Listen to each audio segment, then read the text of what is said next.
Today we got ourselves a new video here, and we're doing live cam, we're doing face cam this time around. I want to do a little challenge video, as today the objective is very simple. We will have to spin a wheel where we have 1 through 32 for all the draft picks, and whatever number we land on, we could only build our team with players who were selected with that draft pick. So a little caveat with that is, if we were to do that with, just say like the 10th overall pick hypothetically, we obviously can't build a whole 53 man with just 10 players. So it's the 10th pick in every round or whatever we land on. It's that selection in each round, which gives us, I think, enough players potentially to land on and build our team with. We will also be entitled to whatever draft pick we land on. We'll be entitled to that selection. We will get a random team fantasy draft. Everyone will have balanced rosters, and hopefully we'll have enough assets to go and trade for all the players that we need. We will be running with the Detroit Lions. I randomized. So we will switch over to the wheel. We got 1 through 32 here. So let's see what we are rolling with. We have the number... It was almost 10. I use that as a little bit of an example. We're gonna end up with the number 8 overall pick. We will have ourselves a little look through history to see the number 8 overall pick this year was Tet McMillan. So that's gonna be an awesome one to potentially go and target this year. The second round, I mean, I don't want to take you through all of them, but if we need a quarterback, we got Tyler Shuck, so... I guess at least we have a quarterback. Getting the number 8 overall pick, if it's not one of those top selections, you don't know what you're going to end up with quarterback-wise. But we got Landon Jackson, so nothing crazy there. Arian Smith, like the worst 4th-round pick this year. Yeah, I mean, I'll go through and kind of point out some of the notable ones for you guys, as I don't want to take you through each and every single one, because I don't think you guys care that we can have Arian Smith. So we got ourselves a fantasy draft. We're just doing this to randomize the teams and, give everybody an equal playing field, and just to switch things up a little bit. And maybe just by a stroke of luck, we can go and get some of these players on our team by default. We end up with the 29th overall pick. So we are rolling with Dexter Lawrence, Roquan Smith, Devontae Adams. Kirby Joseph sticks around. Quarterback. Oh my goodness, they gave me Jackson Dart at quarterback. I mean, again, it doesn't matter. I have to have number 8 overall picks, but oh my goodness, they gave me Jackson Dart, Christian Kirk, Adam Thielen, Cole Kmet, with an awful offensive line. I mean, Anton Harrison's good in real life. They haven't updated his overall. Oh boy, yeah, we're gonna have to try to figure this one out. So how it will also work is, if we don't end up with a number 8 overall selection in any round on the team at a certain spot, we'll have to just kind of fill in with like a low rated player, like a 60 overall or whatever the lowest rated in free agency is, and we aren't allowed to stop until we win a Super Bowl. So I think priority number 1, you already see Tet McMillan is an available player for us. Before we get into any other players that might be, something we need, Tet McMillan is going to be like a number 1 type of priority. We cannot just not have him for this video, and he's probably going to be one of the more pricey players. If we go to trade, yeah, they want a 1st round pick for him. So we're gonna have to really work things here. I mean, honestly, I could just trade Devontae Adams for Tet, and yeah, they'll take that. Yeah, so I mean, maybe I could have got more there, but we'll just take that. And we'll have Tet McMillan. All right, for the 2025 class, we brought in some of the smaller players. We brought in Devin Neal for Zach Moss, Landon Jackson for Arden Key, Tyler Shuck for Greg Dortch. So those were the players from the 2025 class that I was more interested in picking up. Shuck, I mean, worst case scenario, that's maybe our quarterback. Landon Jackson does have hidden Dev, was a 3rd round pick, and Devin Neal, I do think is somebody who should have been higher than a 5th round pick. So 71 overall, we will take him. Let's go to the 2024 draft, where the 8th overall pick was Michael Penix. All right, like I said, I don't know all the exact draft selections off the top of my head, but Michael Penix, we'll keep that in our back pocket. And then we have, oh, is that Cooper DeJean?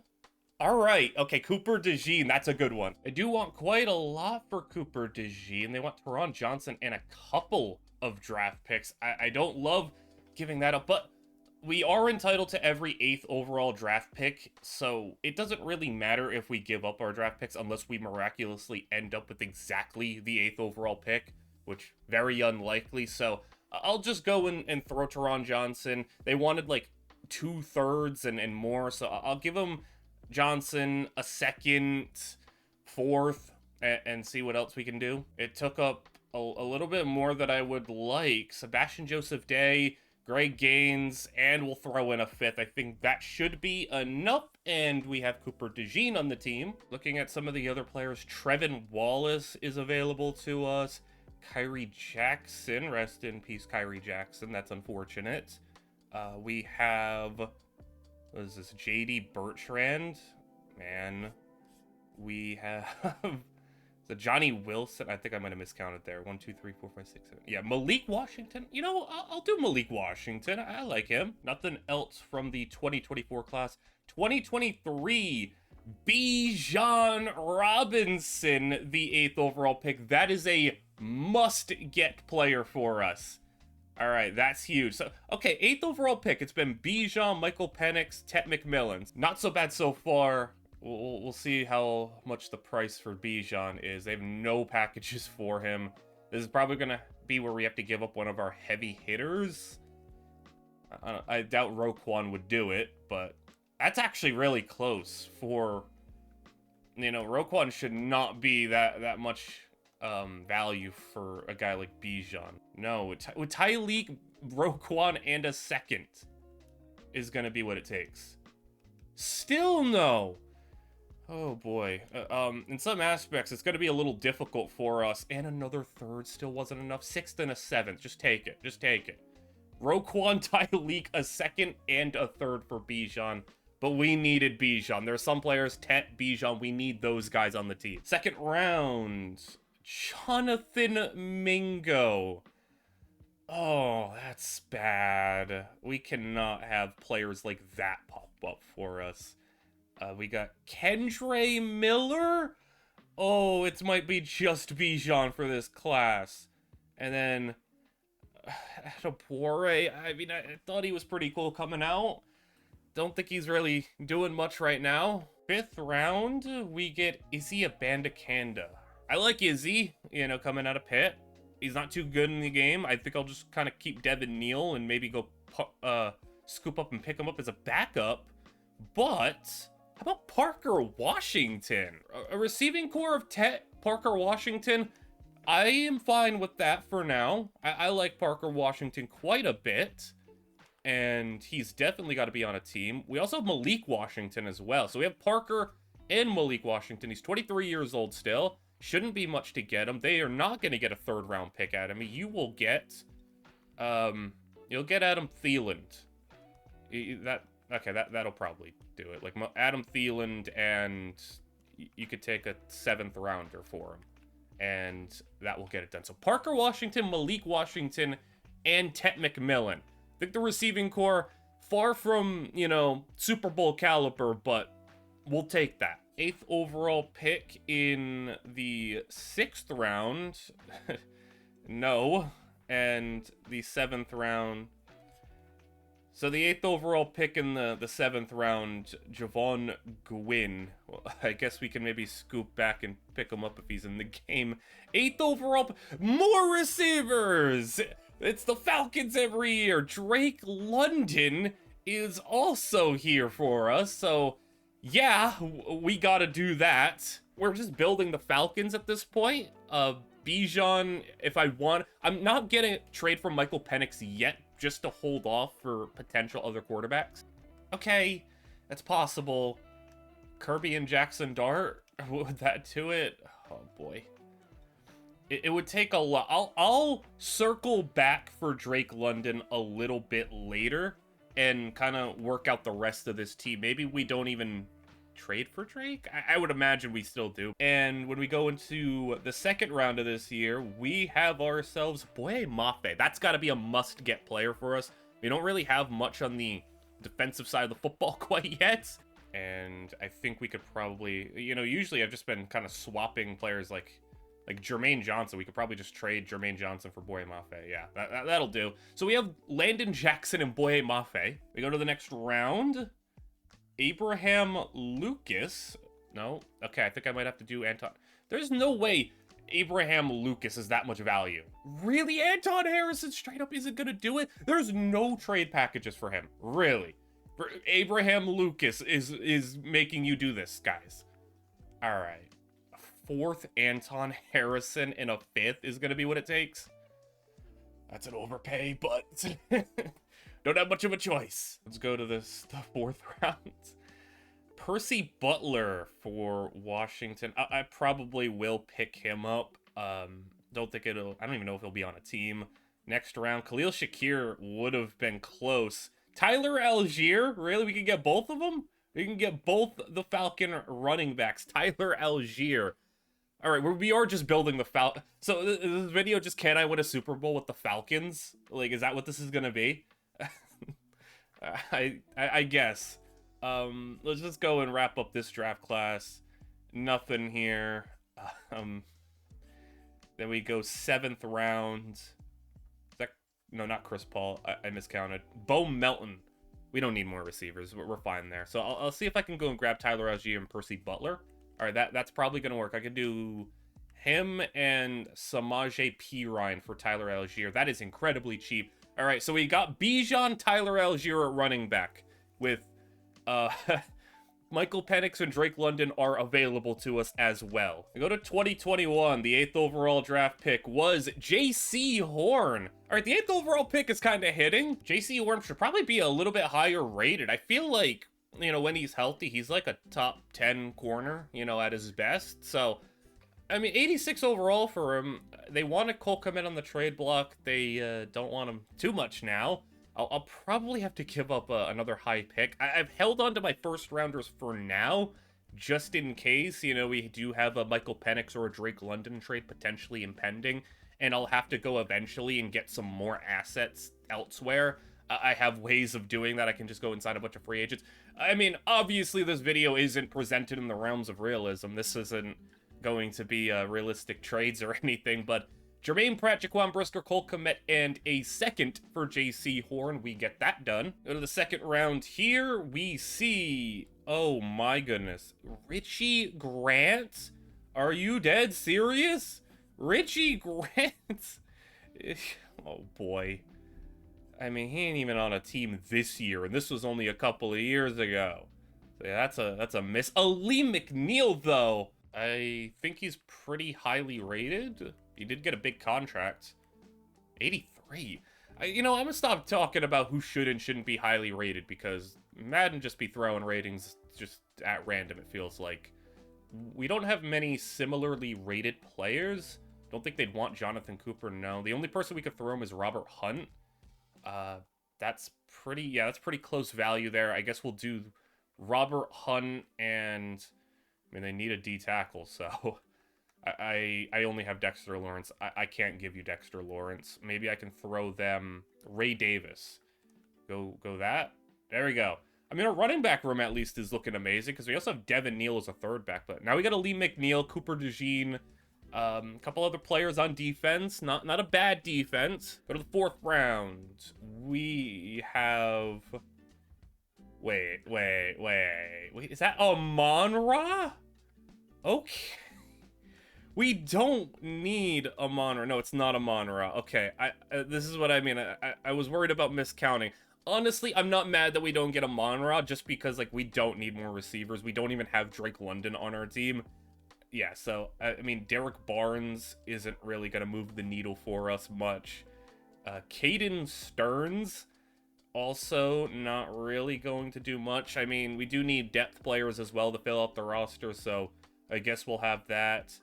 Quentin Bohanna, you know, well, sure, yeah, backup D tackle, I guess. All right, we did scoop up those players. They were not very difficult to grab. We got Caden Stearns for free, basically.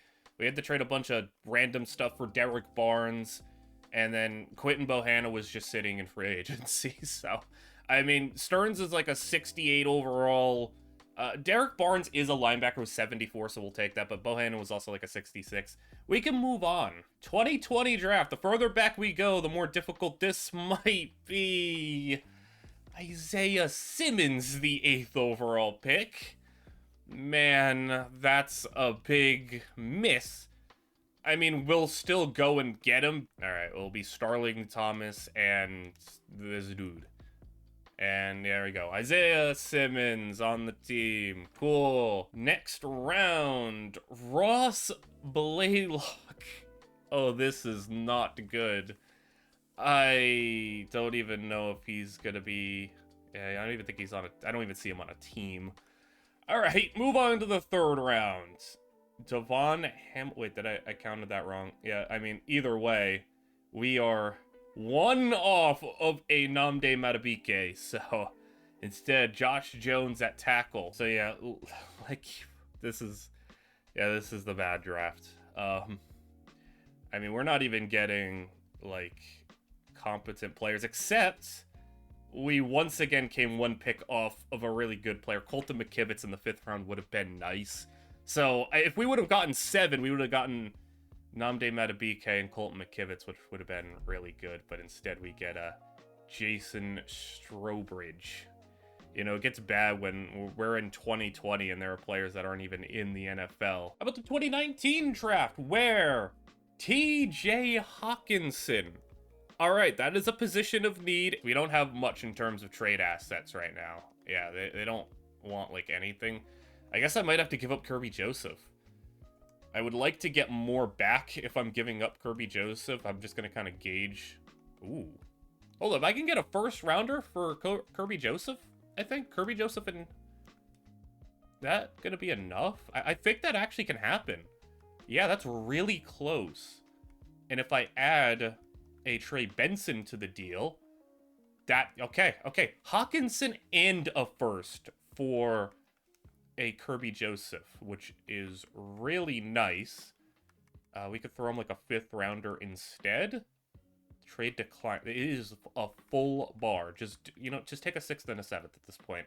There we go. All right. So we got a little extra trade chip. We got Hawkinson, but we lost our 2nd biggest asset to trade, which was a Kirby Joseph, who's like an all-pro safety. Are we dead serious? No, it's not. It's worse. It's Trayvon Mullen. It's a dude who ain't even in the league. Is Trayvon Mullen in the league still?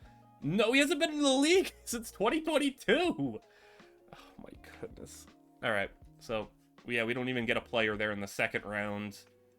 Yeah, like I said, further back we go, the more rough it's going to be. Jermaine Pratt. I think I literally had Jermaine Pratt and I traded him. I mean, not disrespecting Eric Stokes to call him Miranda, but yeah, we get Jermaine Pratt back. If anybody else in this draft class has anything to offer us, a punter. We got a punter.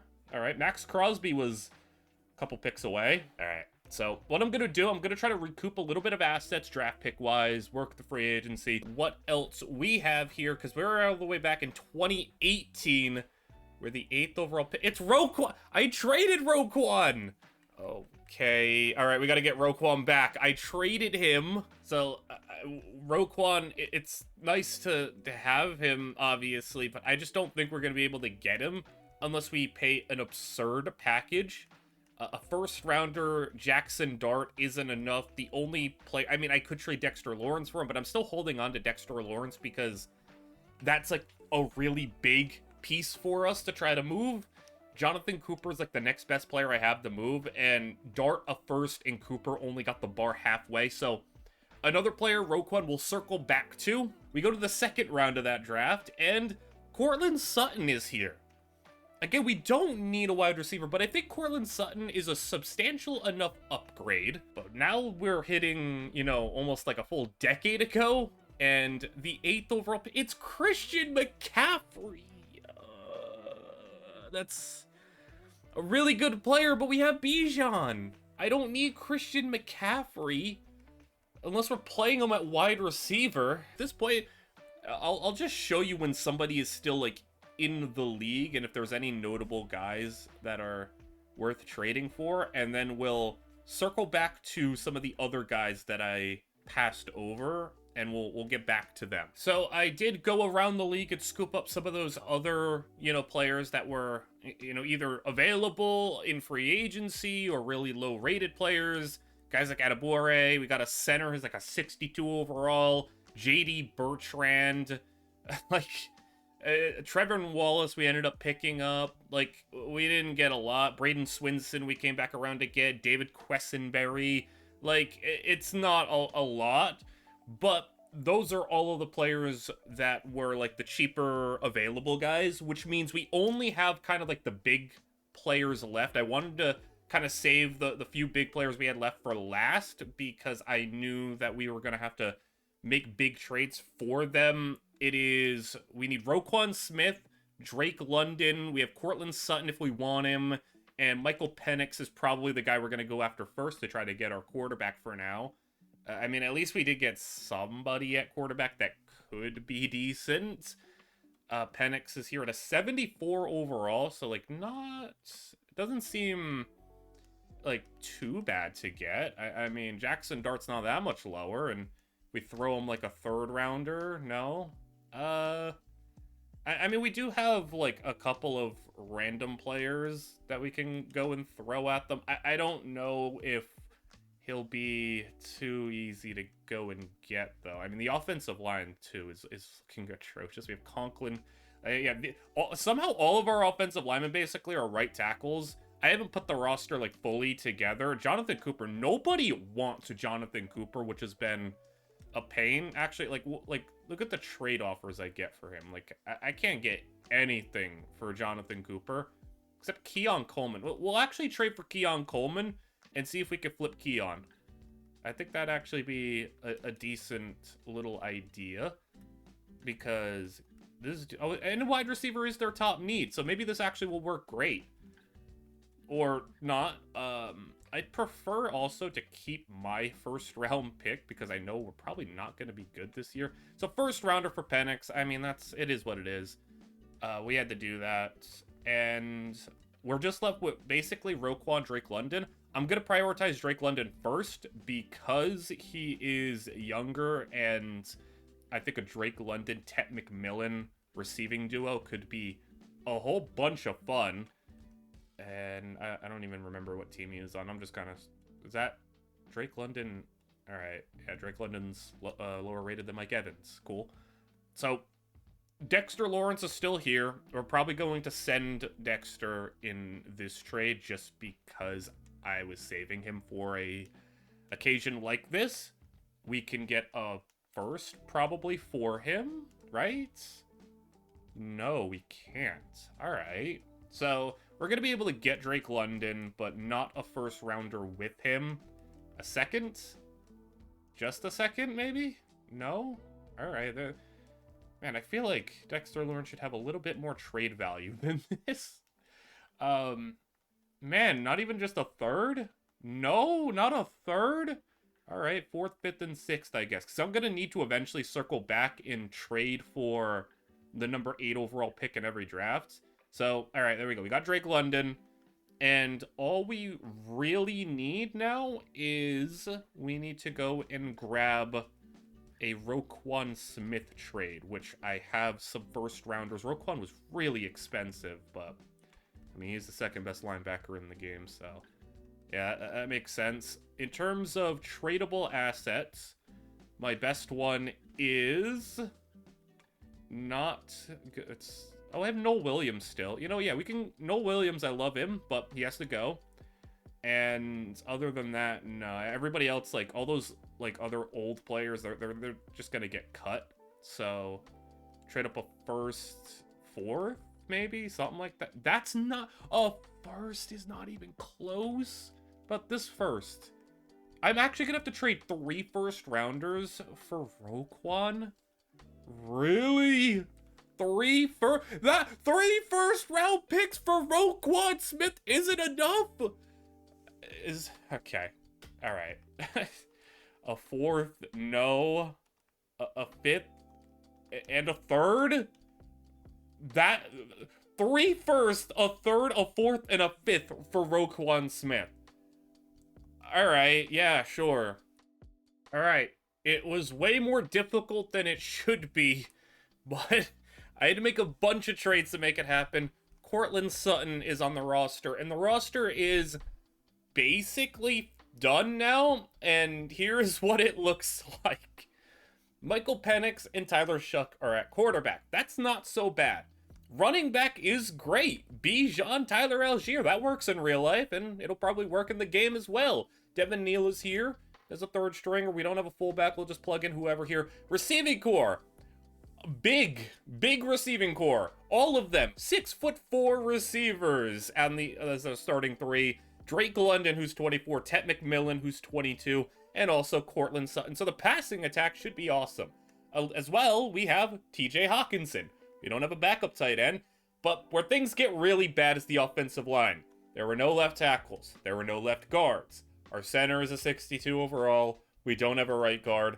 And we're going to have to shuffle these guys around with the position changes and everything. We got exactly 5. And it's not good. Defensive line. Braden Swinson, Boye Mafe, Landon Jackson are the edges. In the inside, we got Ali McNeil, Bilal Nichols, Nate Shepard, Bohanna, Hamilton, who was like a 7th round pick this year, who's also hurt, and Adebawore. So Adebawore, though, at least one thing about him, he has 89 speed. He's not going to be a defensive tackle. We'll just kick him out to edge, since he did a little bit of that in his college career as well. He's a very versatile player. I don't know how much better he's really going to be at edge, but at least we'll have the depth. He's a little bit better. Linebackers, we do have enough. We have Derek Barnes, Roquan Smith, Trevin Wallace, JD Bertrand, and Jermaine Pratt. So actually a pretty decent linebacking core. Our cornerbacks are actually, like, it's a nice 1-2 punch. J.C. Horn and Cooper DeJean. We just don't have anybody else. At safety, we'll have to rotate with these guys. So what I'm probably going to do, Eric Murray was drafted into the NFL as a cornerback. So I'm going to throw Eric Murray as our other corner. And I guess he'll play nickel. And then Isaiah Simmons will play strong safety. And I guess at free safety, we'll play Percy Butler. That's kind of the best way I can formulate it. And then I will go and fill out the roster with a bunch of other bums. And we will actually start the simulation. Also, just so you know, we didn't have a kicker, and we got Mitch Wisnowski at punter. And I guess Tyler Ott's here at long snapper. I didn't sign him, but I don't think there's any long snappers in free agency, so Tyler Ott's our long snapper. Final player we got to sign is the worst kicker, and here we go. So we will, I guess, order the lineup. I'm just gonna auto reorder it, and here's what we have for the team overall. I don't actually think it's too bad. I'm gonna put Ted up here because I value Ted a little bit more. But you know, we got some upgrades for Ted already. But like, this isn't too bad. I feel like for a starting point, the offensive line is atrocious. But you go over the defense, and I mean, it could be worse. Like, we got 2 good corners and Aleem McNeil and Roquan. Boye Mafe too. This is like, I don't know if this would be the worst team in the league though. Like, I think we can win a couple of games here. The only players we're going to be able to add to this team as well is the 7 draft picks we get a year. Like, that's also another thing. There's no free agency to upgrade this team. We get 7 draft selections. We get to add 7 players to our roster, and that is it. And we got to try to win a Super Bowl with this team. Let's see what we can do this season. It's going to be pretty similar to how my other videos go, where I'm going to be spectating as usual. It's just going to be me doing it live instead of, you know, the post-com stuff. So it's going to be a lot more reactionary, I suppose. And you're going to have to account for any mistakes that I might make, because I'm going to be watching this right along with you guys. So we're going to go to mid-season, just kind of get a little gauge for how the team is operating at this point in time. And we're 5-2. All right, I can deal with that. And we started 5-0 as well. All right, yeah, we started 5-0, 5-2. Yeah, if we make the playoffs in the first year, that's definitely going to be good by me. For the national, like the scouting and everything, I put all my scouts on like safeties because I'm pretty confident I can draft offensive linemen fine, but safety is where we definitely need some help as well. So we're gonna just upgrade our players real quick, and we will be moving on to. I'll go to like right before the playoffs. Actually, I'll see, how we're doing. Maybe slow roll this a little bit. But yeah, I mean, let me know what you think of like the live com stuff, and if you want to see more like this, if you want to see more challenge type videos, I'd be down for it. Did that say 10-2? I caught a glimpse of that. Did that say 10-2? It did say 10-2. We then lose, but 10-3. So we were able to put everybody on contract. I mean, some of them were little expensive for, I feel like, how much these guys should be asking for. Like Adebawore, yeah, like a million a year for like a 62 overall, but Josh Jones was asking for like 6 mil a year. I mean, that's a little much. Bilal Nichols was asking for like 6-7 mil. Malik Washington got 3. Isaiah Simmons. I mean, there was some guys that were asking for some money, but yeah, I mean, we got Bijan and everybody else locked up. The only ones I didn't was like Bohannon or whatever. Like, he was asking for like 6 mil a year, and he's like a 68 overall. I am not doing all that. We also have 2 injuries. Bijan's hurt. Oh no, that's really bad. We only have it's a 3 to 5 week injury, and there's 3 weeks left in the season. All right, it's Tyler Algier time. Man, we're 10-4. I had to simulate a week, but yeah, we're 10-4, and like, I guess hopefully we could just get Bijan back for the playoffs. We lost again. We're no, without Bijan, I feel like we're kind of useless, aren't we? I think we still lock up a playoff spot with 10 wins, though. Like, that'd be crazy if we missed with 10. But I think, no, we can't win a game there. We're in, right? Yeah, we are in, and if we win here, we win the division, but we cannot get the 1 seed. Oh my goodness, guys. Another injury, too? Tyler Algier's hurt. Devin Neal's gotta step in. We already are so brutal when it comes to, like, depth on this team, like, good depth. Bijan and Algier being hurt, or we just gotta hope Bijan's back for the playoffs. This game is also to decide the division. We're both at 10 wins. We were 10-2, and we lose the last 5 games of the season because Bijan got hurt. All right, that's... I mean, still 10 wins in the playoffs is still better than what I would have thought, but man, we are ice cold going into the playoffs. It's right when I paid everybody. Everybody got paid and they just decided to stop playing, but we got another new injury. Was it Devin Neal hurt too? No. Bijan's still not back. Okay. Man. We only have 1 running back on our roster, and it's Devin Neal. What do we do about that for the playoff game? I mean, there were other running backs that did qualify for this video, but I didn't feel like I needed to bring in a 4th running back. And obviously, we can't make any trades either. Christian McCaffrey, would have been nice to bring him in. I didn't, just because, again, I didn't think we would need to. I don't know if any 8th pick running backs are even available right now. I think we just kind of have to be stuck with... Oh, Izzy Abanikanda. Izzy Abanikanda was one of them. So we do have a backup running back. All right. Izzy, I do remember he was one. All right. Everything set up, ready to go. I did like the weekly training, and, I do make some like slider and rules adjustments, because if you want a little like, info on what I do for some of the slow sim stuff, I always make sure turn off like intentional grounding, turn off illegal contact, turn off roughing the kicker, stuff like that usually, because it just makes the AI play a little bit better when you turn off grounding and stuff like that. And then roughing the kicker is never really good in the game. But hey, let's get into things here. Dallas 7, and then we go and respond with 7 of our own in the first quarter, and we go to the second quarter where we go up 14, get a turnover, and there we go, 17-7, as the defense doing their job so far. Third quarter, All right, we got ourselves a close game where we are on top, and it's 17-14. Let's hop in.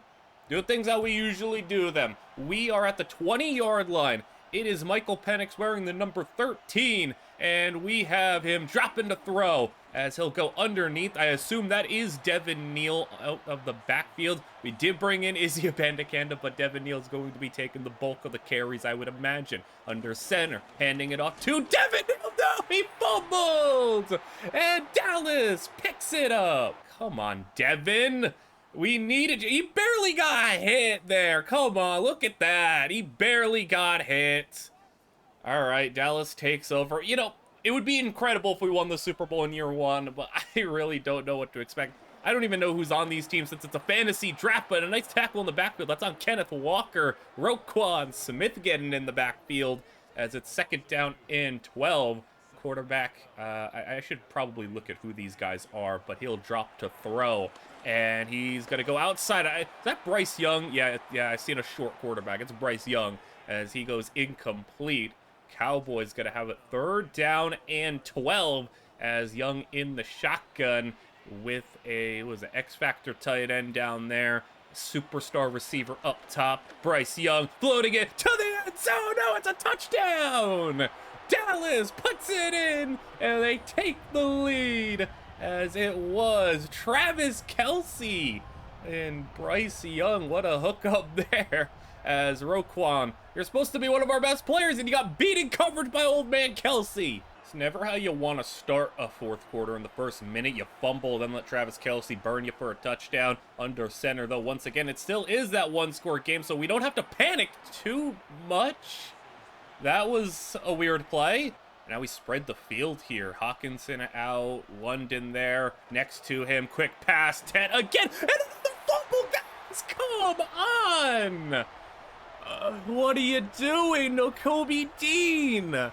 With the fumble recovery. That better have been, I don't even know. That's unfortunate. And no, I was wrong again. It's not even 10. It's Drake London. Guys, I apologize. This is my first time really trying to go out here and do this properly as Bryce Young play actor, but we can't be fumbling twice. Broken tackle now and a lot of room. Kenneth Walker. How do we even go into the 4th quarter with the lead? We're playing awful right now. 2 turnovers. We can't cover. We can't tackle. What can we do? As they have it at the 29-yard line, handing it off for Kenneth Walker and a short pickup. And the Cowboys, I guess we got to hold them to a field goal here because I don't think we're coming back from a 2-score deficit at this point with the way we're playing as they go under center I formation. Kenneth Walker behind them, 1 receiver out wide, short drop. Bryce Young goes to the tight end, and that wasn't Travis Kelce. It was whoever their number 2 tight end is. As now it's 3rd down and 5 for our defense. Why is our guy number 36 or something down there who's lining up in a very awkward looking position pre-play if you've seen that? Bryce Young rolling and throwing. We could have got that sack. That would have made it a really hard field goal try. Instead, it'll be just a makeable, I feel like at this point we call these chip shots for kickers. It's about 41 yards out. Kick on its way. It's good. And they got an injury. Oh, it's Travis Kelce on the... Travis Kelce's down! No! Kelce was on the field goal team for some reason, and he's hurt. But now we go back to our offense, which we've ran about 5 offensive plays and we fumbled twice. Let's go and do... It's impossible for us to do that much worse. Penix, it's a not his fault game. Penix hasn't done anything wrong. I said I wanted to get into these big body receivers. Well, they're failing us too. Who can help us succeed? Penix over the middle, and that's going to be Cortland Sutton for a 1st down.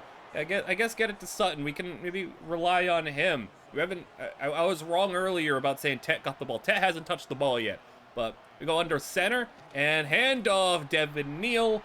Nothing. He's got 11 carries for 31 yards. Did we really have to go and do this video in the first season Bijan gets hurt and he not only gets hurt but gets hurt for playoff time? As if we didn't have much going for us anyway. We have to go and do it without our best player. That pass swatted at the line. I think that's Trey Hendrickson for the Cowboys. Yep, Hendrickson. And it's third down. 7 minutes to play as they go shotgun formation. A little bunch on that left side as Penix to the air. Underneath, that's an impressive catch for just 2 yards. Derek Stingley in cover. This is a good team for the Cowboys. They got Stingley, Hendrickson. I mean, Bryce Young ends up being pretty decent in Sims. Got to punt the football away, though. That ball, was it tipped? Was that ball tipped? And that's such a short punt. He definitely got in there.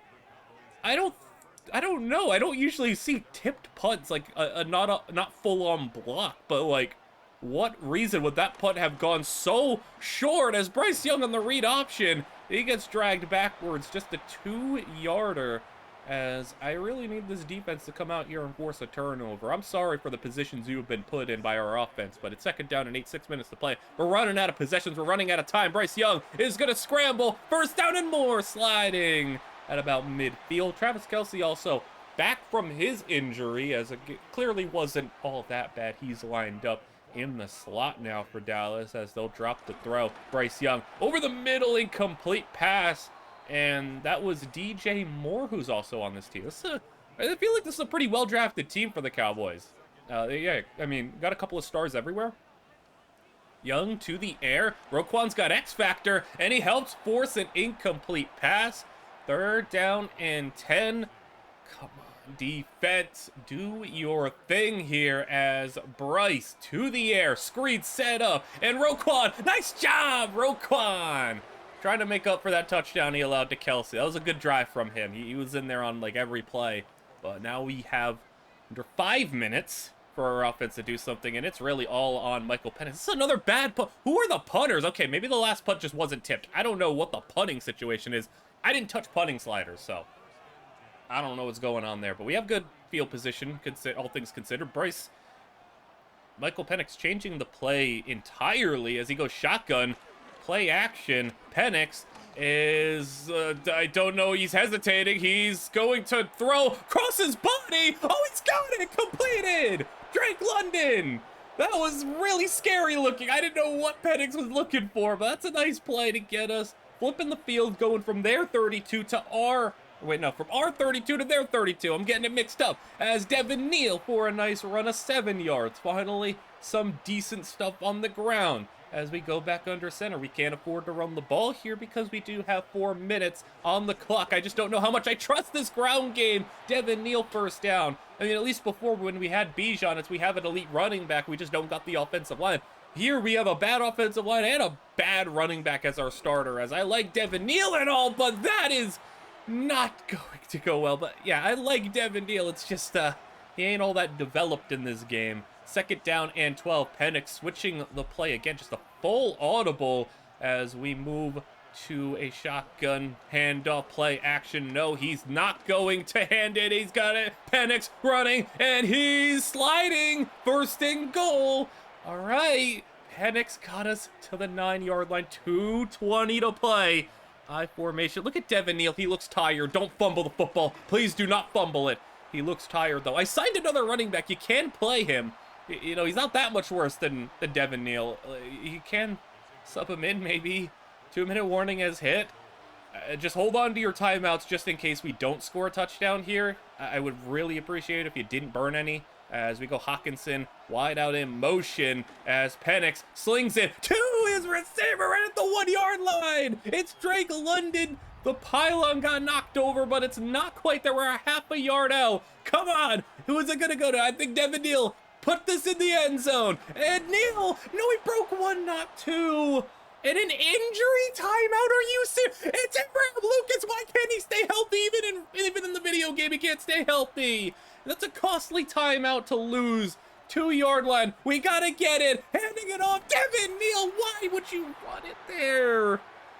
Dallas with the stop. I don't love the call. I don't love it. I don't love running the ball there at all. Not 2 times in a row. Just let Penix do it with his receivers. Toss it out. We got to get a stop. Kenneth Walker, a yard.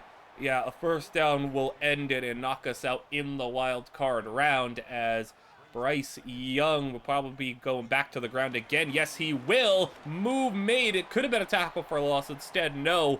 They'll get another 1-yard pickup.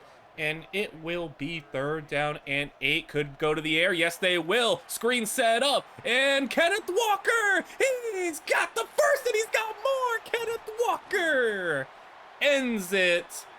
And we will be going out in round number 1.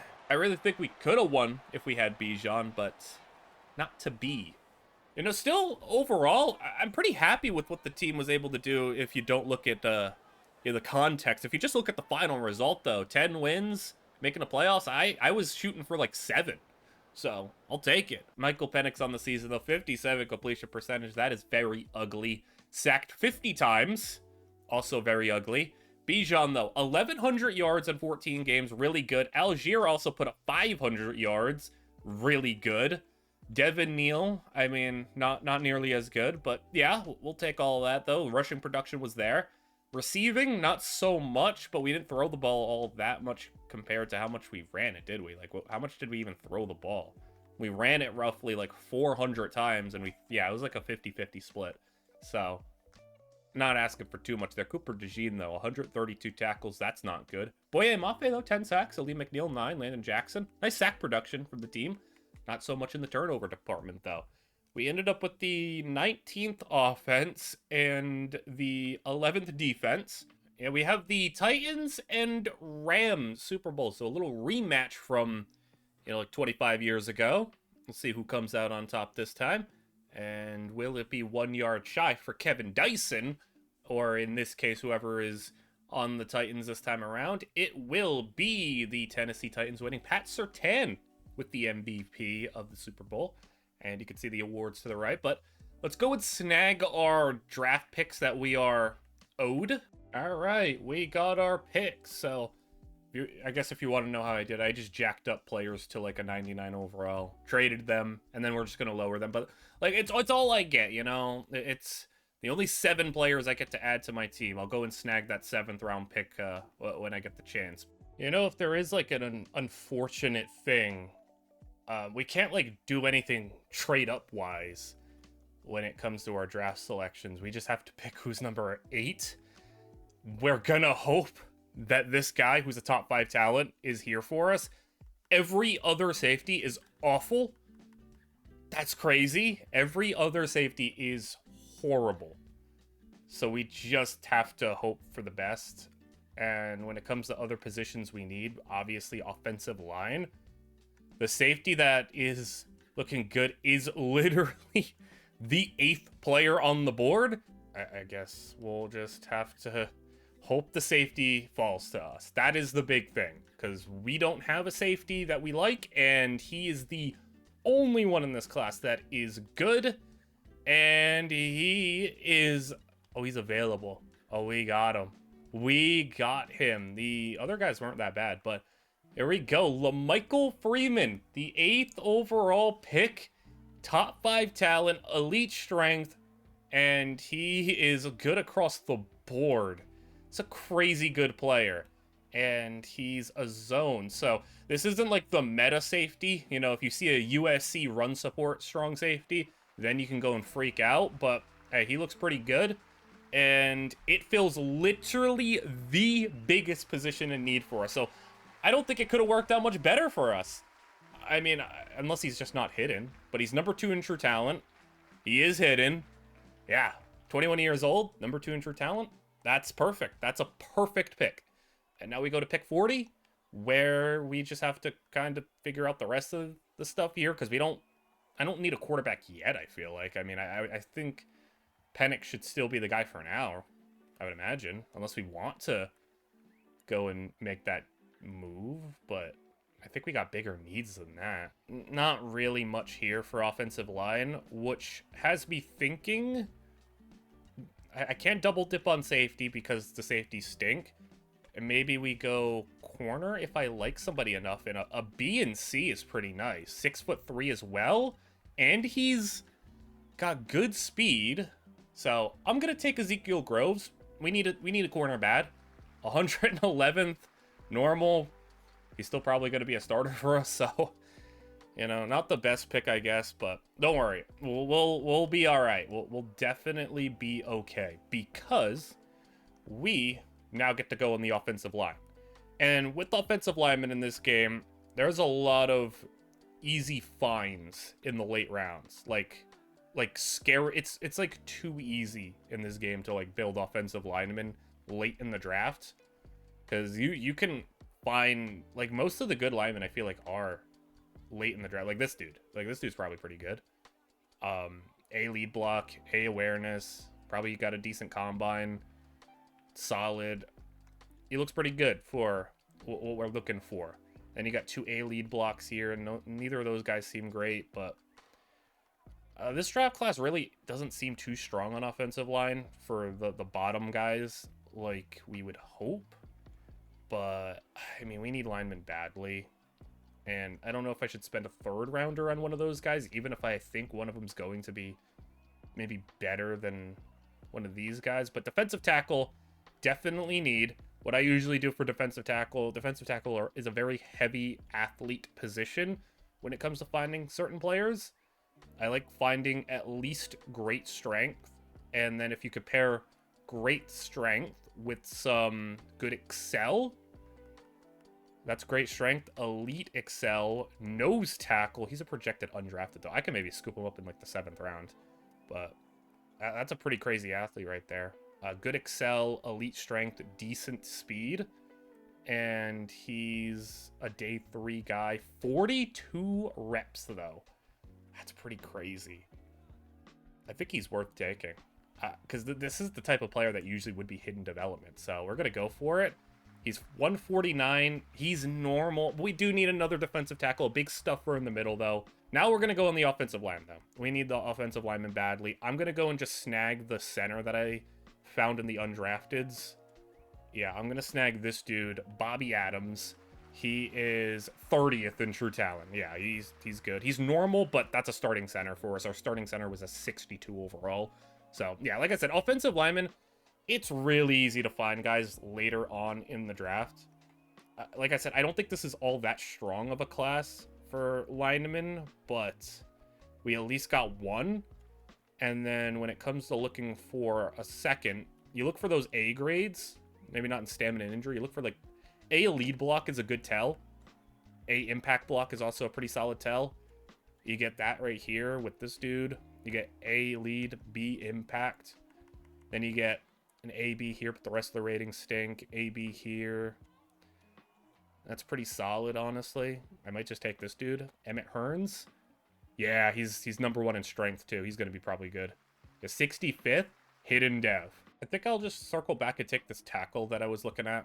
I don't think he'll be as good. Yeah, he's not. But we also need backups on the line, too. And for a 6th round pick, we're not expecting much. I guess we could also use a fullback, too. We could use a fullback. I guess I could prioritize fullback this year. A impact. We probably would prefer more of a blocking fullback. He's got B carrying, utility. Yeah, we'll go with you. And he's 75th in true talent. Hidden dev fullback. There we go. Also, it's kind of funny if the face cam's kind of put in that spot I'm looking at right now. It looks like, hey, I'm in that suit. If I go like right here, yeah, see, like, see, I just got drafted. I'd say that was a pretty nice draft class. 80 overall safety. So these two guys weren't that good, but then we bounced back with starting center, starting guard. This dude's going to be a backup, and then a starting fullback. So, I mean, 7 draft picks, and we got, I guess, 4 starters, you know, if you really want to go crazy for a fullback. But, you know, 3 more impactful starters. And the number 1 player was a 2nd round tight end, 81 overall. It's a tight end class. All right, we are ready for season 2. I did some training camps, did some, you know, like I signed like the backups at positions that we were lacking. Here's the team for season 2. Michael Penix still here at quarterback, 78 overall now. Bijan is a 98 overall. Got Tet McMillan. I mean, Tet's all the way up to an 89 now. And Drake London, 93. Cortland Sutton still here. The offensive line, I mean, 2 new starters. Both of them rookies. Got Hawkinson still there. We haven't gotten a backup tight end yet, but Jermaine Pratt also went up to superstar along the way. I don't know if I can show you that, if that's still going to be there, but he went up to super. Yeah, there he is. He went up to superstar for some reason. I don't actually know why, but he did. So good on Jermaine Pratt, I guess. He's 30 years old, so I don't really anticipate him like having some crazy progression throughout this. But we have our 80 overall rookie safety, and we'll have our other draft pick here. He's like a 69, but he is a starter. So, yeah, I mean, this team is better. We won 10 games last year. I think if Bijan stays healthy, Penix keeps developing, and we keep on moving forward, we can win 10 games again. So let's go for it. Let's see what we have. We'll go to midseason. We'll kind of do that again. Midseason, if we're doing well, slow roll it. We go through to week 7, week 8, and at the midway point, we were 5-2 last year when I did the sim. We are 6-0. All right, 6-0. Is it like a good 6-0? Are we dominating? One score win. Okay. Well, 5 of our wins are one-score games. All right, it took a few weeks, but we got everybody that we wanted to re-sign good to go. And yeah, you can look at the contracts. I mean, mostly big deals.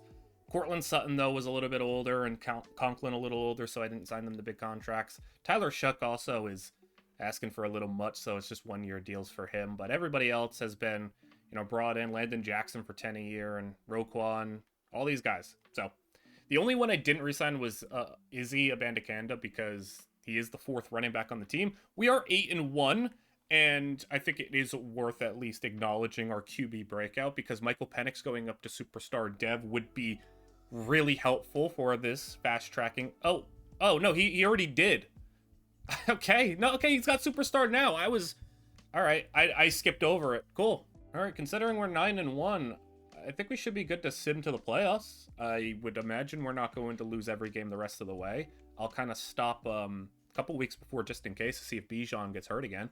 We are 11-2. Do we have any injuries that are making this scary?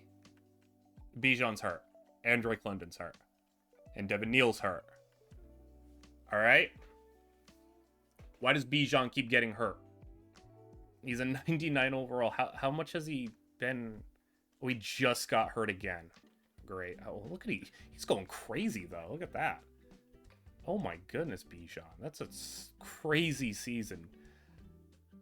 Man, I mean, at least we got Tyler Algier as a backup running back. Yeah, I mean, if there was a position where having the backup at Christian McCaffrey would have been nice. I guess running back where we've just been brutally injured. At this point, how long is he out for? I'm thinking of just holding him out till the playoffs. Out 1 to 3 weeks. Just roll with it. Go to the playoffs. Surely he won't get hurt again. He won't immediately come back and just injure himself again, I would hope. And if so, then let's just hope Algier is going to be available for us this time. We go 12-5, so again, we kind of struggle at the end of the season, but better than last year. Let's get into it. We got a home team. We're going to be at home this time around, and Bijan is here to save the day. He's back from injury, not missing a playoff game this time around. He's leading the team out of the tunnel, and I think we have a real chance this year. Like, last year, we overachieved in my opinion, but we didn't have Bijan for the playoff game. I was worried about it. We looked really bad without him. Now, we go through halftime. Defense is also playing really good. How about 14-0 at half? As we go to the third quarter, Atlanta finally puts it in the end zone, and that's it. It's a 14-7 game.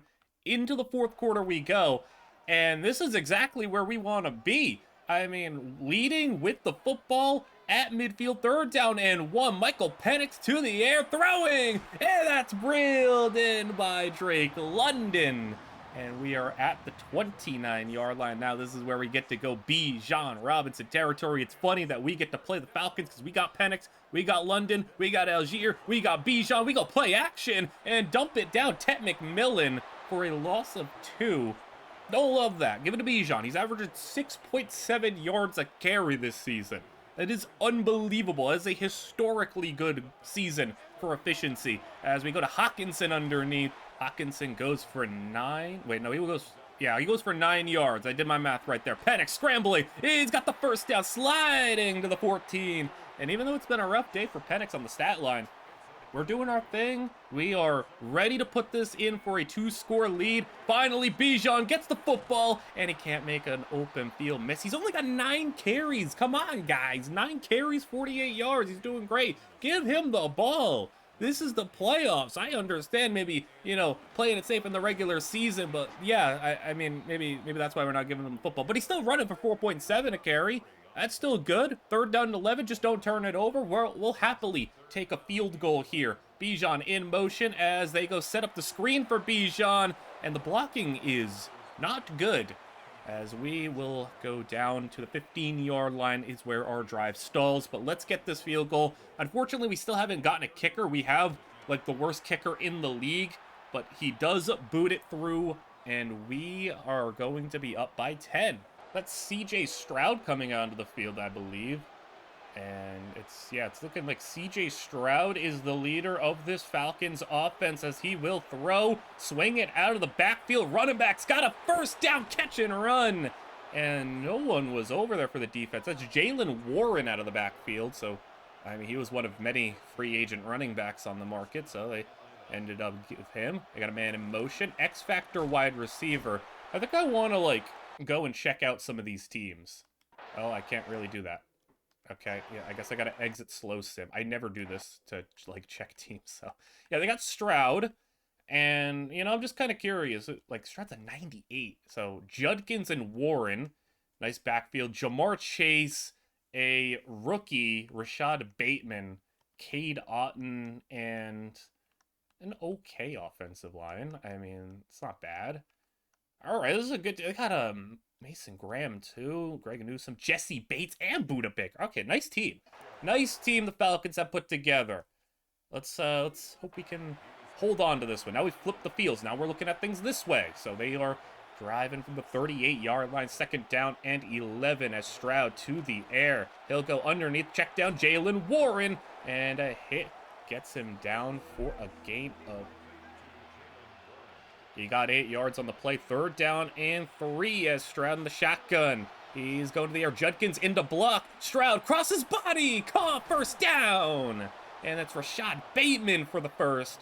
Falcons, with just 6.5 to play, need a score in the worst way as they cannot afford to come up with empty points on the board. As if we get it with a 10-point lead and we get to run the ball with Bijan and all these guys, yeah, I don't think there's a chance that the Falcons can come back in this one, but they got to at least come out with a field goal. It'd be 55 from here, 2nd down and 8 as they go play action. Stroud outside, underneath for Jamar Chase. And Jamar Chase doesn't have to, worry about bad QB play like he does in real life nowadays. Jake Browning making him have, 5 tackles this season, if you didn't know. Jamar Chase doing a great job with the tackling at least, but not so much needing to do that right now as his offense is moving it forward. Jaylen Warren for the first down as they go back Judkins. They got a healthy rotation of running backs, both of them getting equal playing time as Stroud this time will hand to Judkins, who's going to go right up the middle, spin move, and he got reeled down for a gain of 7. So the Falcons moving it very well, but we're down to 4 minutes to play, so they are taking their time. No real sense of urgency for the Falcons. They got all their timeouts, though. Judkins, there we go, gets stopped in the backfield. Jermaine Pratt and Roquan got in there. 3rd and 3 from the 15-yard line. Our drive stalled at the 15. Will theirs as well as Stroud is incomplete. Nice job. That was the rookie safety Freeman coming over and jarring that one loose as they'll settle for 3 with under 4 to go. So field goal to cut it to a 1-score game will be up and good. Both teams make it to the 15-yard line. Both teams stall. Both teams end with 3 points. Credit to Parker Washington. He got us to the 32-yard line as now this is where we want to be. 3.5 to go. Get the ball. Bijan Robinson to the edge. Bijan running through a man. Gets 6 yards on the play. And unfortunately, though, he did go out of bounds, so the clock will stop. We'll just go back to him now. Just keep on going. If he's going to get a 6-5 a carry, something like that. Bijan Robinson, first down. No, they don't give it to him?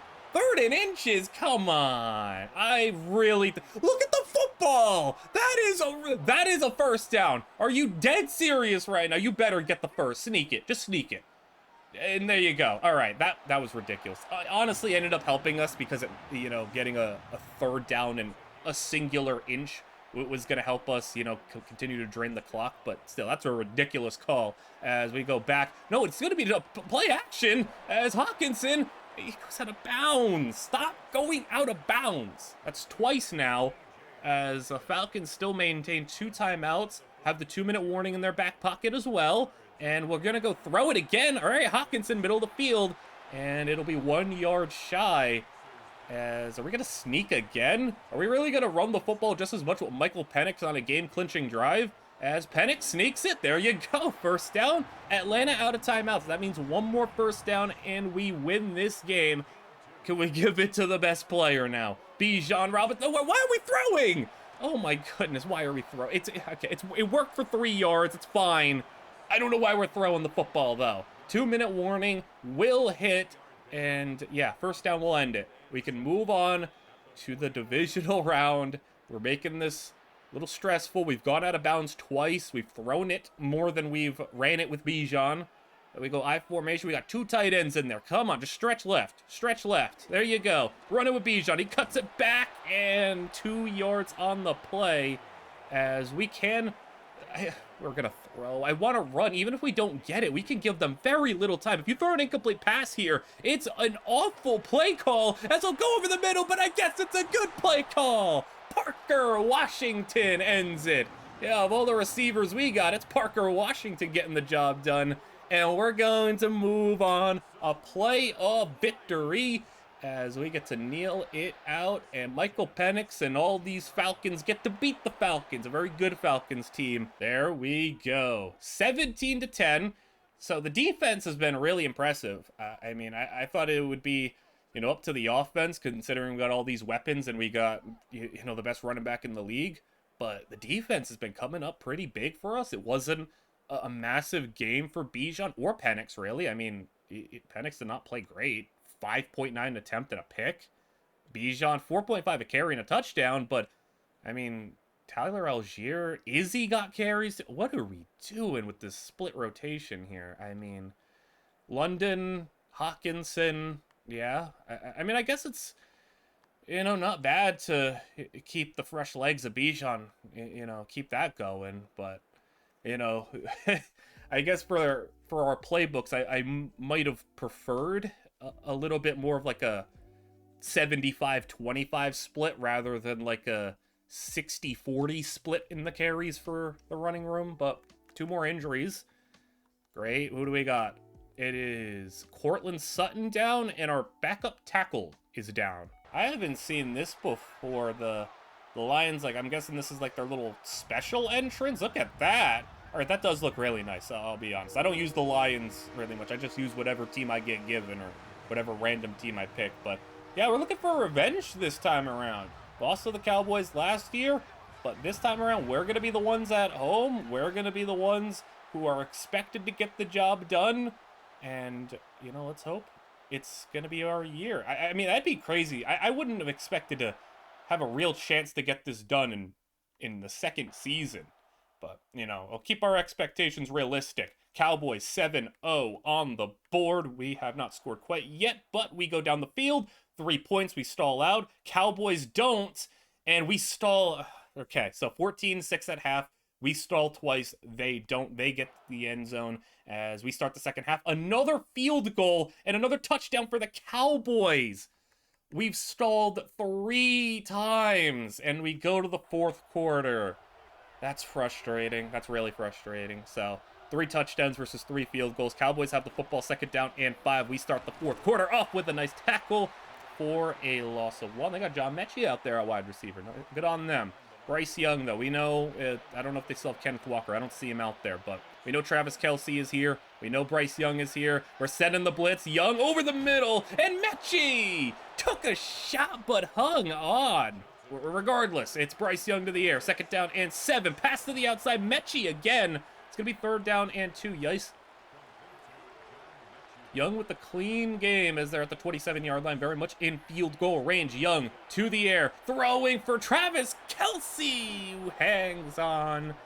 And, I mean, we're playing a very soft defense. We are not getting up there and really covering, you know, tight at all. It feels like we're just kind of playing off, letting them get those underneath stuff as Bryce is going to throw. There you go. That play tight coverage, and DJ Moore can't hang on to the football. I want more of that from you guys. Only way we're going to have a chance is if we stop them here as they go with the handoff. And it's their Oscar Cooper rookie running back, and he's got 3, 3rd down and 7. This is the key play for our defense. Can we get off the field, give our offense a chance to cut this to a 1-score game? Young in the shotgun, 4-man rush. He's going to immediately try to tuck and run it. No one's getting Bryce Young. He fumbles the football. And the Lions, we got it. It's Roquan Smith. That is massive. Roquan picks up the fumble, and Bryce Young, it's his obligatory stupid turnover of the game, but usually it's in the first quarter, not the fourth quarter. Why didn't you slide, Bryce? All right, offense. No more field goals. It's not going to cut it. We need touchdowns as they go play action. Quick throw outside. Hockenson. I'm tired of these play action rollouts where we just check it down to the tight end for like 2 or 3 yards. Most of them have not worked for much of any, you know, good yardage. I don't want to just go down the field with TJ Hockenson 3-yard catches all game. As we go Bijan Robinson with the run. Bijan making a move. Bijan Robinson for 16 yards, 8 carries, 60 yards. He's playing so good, but we're just not able to give him the ball as much. I mean, I understand it a little bit because we are losing, but just Bijan Robinson carries. Yeah, it's a rough spot. You know, the best course of action if you want to score a touchdown on this drive is to give the ball to Bijan. The problem is we only got 7.5 minutes to make up a 2-score deficit, and we really can't afford to run the football a bunch because we need to preserve the time. But we are going to go play action again. Oh my goodness, I am tired of this. Another TJ Hockenson 2 to 3 yard dump off. What are we doing, guys? Stop it. Oh my god. This is brutal. I do not want more TJ Hockenson 3-yard plays. 3rd down and 6. It's Penix throwing. 1st down. There you go, Parker Washington. That's more we need to see. Like, it's if we're gonna just check it down to Hockenson every play, I might as well run the football because Bijan can get us more than 2 or 3 yards, I feel like. But 6 minutes to go, 41-yard line. It'll be a handoff. Robinson got a lane. Bijan for another 1st down, another gain of 15 yards. And I think I'm kind of shooting to score before the 4-minute mark. That's kind of where we're hoping to go. As we go play action. Oh my goodness, don't you dare check it down. There you go. Down the field. No! Throwing a contested ball to Parker Washington. Can we get Tet the ball? Can we get Drake London the ball? Can we get the Stars the ball? As instead we're throwing, is that Algier on the screen? All right, that works. There we go. I'll take that. I think that was, yeah, Algier's number 37, I suppose. He's still in the game. Bijan wants a break, I guess. Can Bijan not handle more than 10 touches a game? I don't know. Handoff, Algier. Nice job, whoever number 80 is, to run in and get in his way. That is not what you want to see. We lose a yard. We're at the 29-yard line. Threatening to stall out again as it's 4:30 to play. Penix underneath.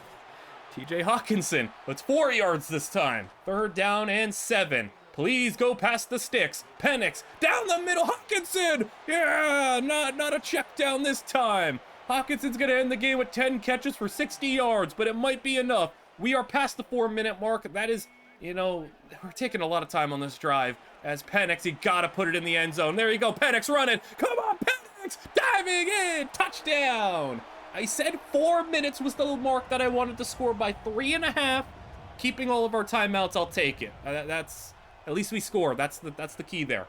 So we are very much dead even in total yards. Bryce Young in the pistol formation, bunch to his left as, yeah, it feels like Kenneth Walker just isn't on the team or he's hurt. That's a nice play for our defense, just a yard. And he goes out of bounds, so save the clock as they go spread in the field now. Kelce, DJ Moore, all of them spread out wide as we got a 4-man rush, sending the pressure as that's a nice quick pass to Kelce for 4. I'll take that. 3rd down and 5. Please force a 3 and out. Come on, defense. Shotgun for Young as they'll snap it right at the 3-second mark of the play clock. Young is got it short of the marker. 3 and out. and we only lose about 50 seconds and a timeout that drive. That is plenty of time, so much time that I would, dare I say, I think we can run the ball a little bit as well, as that punt, slow, but we couldn't get in there, as we'll have it at our own 30-yard line with about 2.5 to play. Algier's still in. Is Bijan hurt? Are you guys dead serious?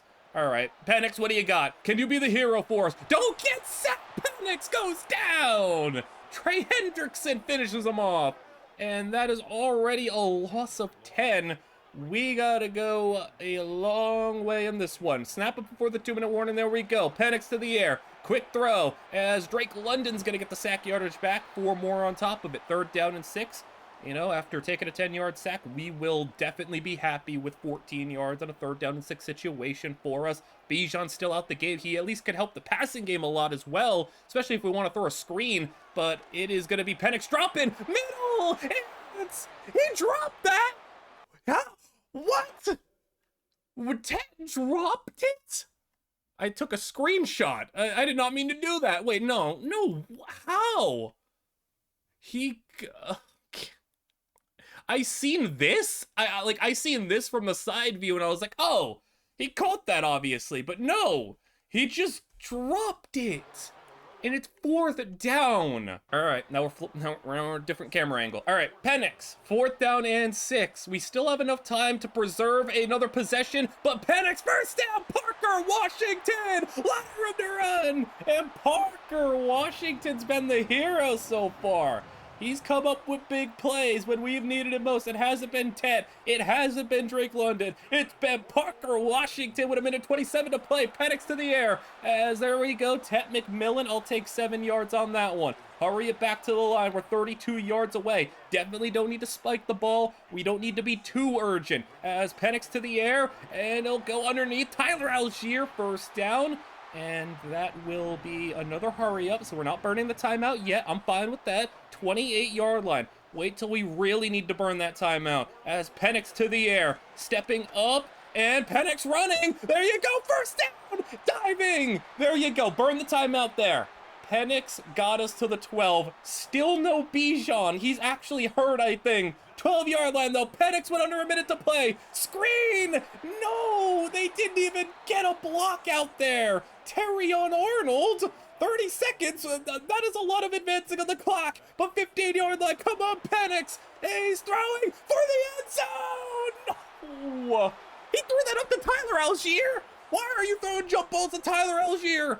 3rd down at 13 from the 50. Penix changing the play. We have all these receivers. Throw it up to the 6'4" guys. 20 seconds to go. Penix is. Oh my goodness. I mean, it's literally 4th and 13 from the 15-yard line. Penix up in the end zone. It's caught. My God, Penix to Ted McMillan for the win, it looks like, unless we blow it with 13 seconds to go. But what a play from Penix to Ted. 2-point conversion. Please do not throw like a pick 2. Don't throw a pick 2. Just hand the football off, to be so honest. All right, just hold our breath. Algier. That was disgusting. That was a disgusting play. Bijan would have.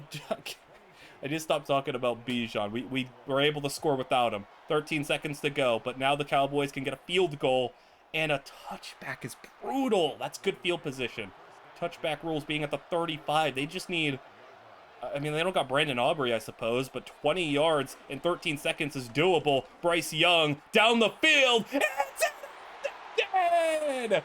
And we're going to the NFC Championship. Who picked that up? It's not going to tell me who picked it up. And we had to do it with Bijan checking out for the rest of the game. What is wrong with Bijan? Like, why does he keep leaving games? Can he not handle 10 carries? But Ted McMillan was the hero. He dropped that ball on 3rd down. I was worried. And then he comes up with the incredible play at the end there. That was insane. Michael Penix, what a nice game from him. 32 of 44 for 300 yards and a touchdown. Ran for that touchdown as well. 37 yards on the ground. Algier with a smooth -2. Bijan, literally 10 carries, 76 yards. Amazing. I don't know why he won't stay on the field. Hawkinson had 8 catches for 76 yards. I was kind of hating on Hawkinson for a little bit, but it's not because of Hawkinson. It's just because of the play design and the play calls. Hendrickson 3 sacks, Milton Williams with 2, but it was Isaiah Simmons with the game clinching pick. All right. One step away from the Super Bowl. How crazy is that? NFC Championship, who will we be taking on? We have ourselves a matchup against the Carolina Panthers. All right, 9-8 Panthers team, but they're pretty good, overall wise at least. I'm curious, who do they got? Just, what are they rocking with? Jaden Daniels, Jahmyr Gibbs, oh boy. That's crazy backfield. Jaden Daniels and Malik Neighbors. Are you kidding me? That's ridiculous. They don't have a tight end, but Paris Johnson, John Simpson. All right. Solid offensive line. Aziz, Jordan Birch, DeForest Buckner. Buckner's scary, but the rest of this front seven, we can run all over this front seven. Cornerback, secondary as a whole is pretty solid. All right. Jaden Daniels, Malik Neighbors, and Jahmyr Gibbs. Oh boy, that's a crazy trio. Hey, how crazy would it be to go all the way to the Super Bowl in year 2, as we don't get the fancy intro this time, we just get the regular one. But hey, Bijan, do you care to carry the ball more than 10 times today? Because we might need you. They got a good secondary, but their front seven is torchable on the ground. They're a 9-8 team. They are here because they got an incredible trio of Jaden, Jahmyr, and Malik. But we, I think, can do this. I think we are a good enough team now. We're playing like it. Michael Penix is at least had his little coming out party in the playoffs. They go 7-0, and okay, whoa, we got some fireworks in this game. 14-7 in the first quarter as the Panthers drive and tie it up 14-14 we slow down the offense a little bit. Halftime, 14-14. That was a quick fire start of the first quarter, but now the Panthers second half go up by 3. We take the lead, and we go into the fourth quarter 21-17. And we are on top. Jaden Daniels, Jahmyr Gibbs, Malik Neighbors. Can they get the job done? They have the football. We're on defense to start as Daniels to the air. He'll throw outside. Caught for a first down. Isaac Tesla. As I got a couple of lines on their team. Jahmyr Gibbs, obviously the scariest of the bunch. But I got a fun team as a whole as Gibbs to the ground. He goes, Jahmyr Gibbs. A battle of maybe the 2 best running backs in the league, at this point in time, at least advancing wise. Saquon's probably a little bit more washed, and Derrick Henry's probably completely washed at this point, as Jahmyr Gibbs for the first down. He's got 9 carries for 57 yards, so I kind of, easing him as well without, really running him into the ground, kind of doing what the Lions are doing what they do in real life. But Jaden to the air as they'll go outside. Malik Neighbors. How fun would it be to watch Jaden and Malik play in the NFL together? I know they want it so badly, but yeah, I want it. I want it as a Washington fan too. Jaden sweeps it outside, and that will be a tackle for a loss of 2. Aleem McNeil got in there. Second down and 12. Love to hold him to a field goal. Keep that lead for our own a little bit longer. Jaden sacked by Aleem McNeil. He's got there 2 straight plays. Run, stop, pass, rush. Aleem McNeil coming up big for the Lions. Third down and 16. As they go with 3 wide, Jahmyr standing next to him. Jaden with some adjustments as he'll drop the throw. Scrambling out. He's going to go try to run for the first down himself. Get him down. And Jaden Daniels, come on. That's an incredible fight from Jaden. Oh, we cannot let that happen. Now they're going for the lead. Goal to go. And Daniels hands it off. Jahmyr Gibbs. Nice job getting him down. Man, that was our chance to get him off the field there for a field goal. Now they'll go heavy formation. Just Malik Neighbors out wide, and he's still tight in the formation. Neighbors outside! Malik Neighbors! Jaden to Neighbors! Touchdown! Panthers! And they got the lead now.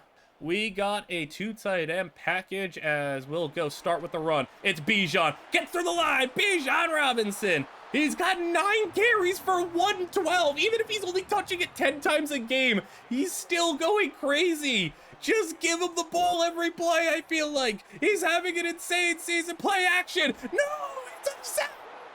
Ball. Oh my goodness. Why are you doing this? Just give it. Give it to the best player, man. Michael Penix. I mean, our offensive line's still not good. That's just disheartening as Jaden will take over, and this is a bad spot for us to be in because we cannot allow a touchdown here. I mean, we were able to come back down 2 scores last game, but we had a whole 4th quarter to do it. I think if he only gave us about 5 minutes, I don't think that that's going to happen as Jahmyr Gibbs on the screen, making a miss. Jahmyr Gibbs. First down in the red zone, and the Panthers. How is this team only 9-8? They're so good. I mean, this is an offensive trio that is just unstoppable. Jahmyr Gibbs up the middle, and Gibbs. 11 more on the play, and 11 to the 4-yard line as Jaden looking to maybe put the punctuation on this one. Gibbs up the middle, loses maybe half a yard on that play. They'll say he's at the 4 still. 2nd and goal, shotgun. I think we know who Jaden's looking for if he's throwing, which he is. Jaden is going to get sacked. Landon Jackson, huge play. We needed that badly because now it's 3rd down and goal. 3rd down and goal. Just don't let Jaden run it. I'll let him throw to Malik even. Just don't let him run it. He's trying to run it. No, come on, guys. I knew he was running it. And you couldn't stop it. You didn't even try. No spy, no contain, no nothing. Bijan just got his 10th carry. It got nothing. Is he going to come out the game now that he's got 10 carries? Is that like... is that his... Okay, no, he's still in. As we are at 2nd and 10. I mean, we got a score probably before the 2-minute warning. We're running it again. I mean, where was this last drive? Bijan, as he gets a 9. Where was the 2 straight runs last drive instead of letting Penix drop back and get hit by it, like on his blind side for a sack? Because I don't even know if he actually got hit by his blind side. I don't know. He got hit and fumbled the football, but we get the screen for the 1st down. Tet McMillan is going to have it to the 36-yard line. We need a big chunk play at some point. We can't just keep dinking and dunking our way down the field. We're eventually going to lose time. We're eventually going to have to use timeouts. Taking our time, letting Hawkinson go in motion. Sweep it out. Bijan. Okay, breaking 2 tackles. And, like, where was this earlier? Why is he only getting, like, who's calling the plays? Like, this is ridiculous, guys. This is awful play calling. As Penix, what was that throw? Out of bounds. And our hopes and dreams are fading away. Come on. Penix, 3rd and 11 from the 35. He's loaded up. He's throwing it deep. Come on. He's got a stamp. It's Parker Washington. Touchdown. It's Parker Washington all the way. And we now turn to the defense. They got over 400 yards. It's Jaden. It's Gibbs getting the swim. And Roquan. What a play. The backfield. Loss of 4. Timeout used. We are ahead of the sticks. Just don't let Jaden run. Do not let Jaden run because he's going to throw this football here. Yeah, he's going to throw quick. Incomplete. Nice hit. And that was Roquan again. Roquan is coming up so big in this game. Come on, 3rd and 14. Give us the football back. Give us a chance. As Jaden from the 25 got the bunch on the left, making the man in motion. That's Tesla. Come on. Do not let him run the ball. Jaden is throwing deep. It's Malik Neighbors. Malik Neighbors over the middle. It's not done yet. We have one more set of downs to stop them. We have the 2-minute warning. We have a timeout, and I don't think there's enough time for them to run only one play before the 2-minute warning. This next play isn't going to take 11 seconds probably, so we have basically a couple of opportunities. Man, yeah, I think one more 1st down, and that's going to be game for us. We can let them score a field goal, but I mean, I'd really not want that to happen. And another 1st down, and that could do it. I actually think it's not done yet because they still are going to snap the football one more time before the 2-minute warning. But Jahmyr Gibbs got X Factor. Gibbs on the handoff. He's not going to get much, but it is a timeout. And yeah, I mean, 2-minute warning has hit. Come on, 3rd down and 1. This is your game here.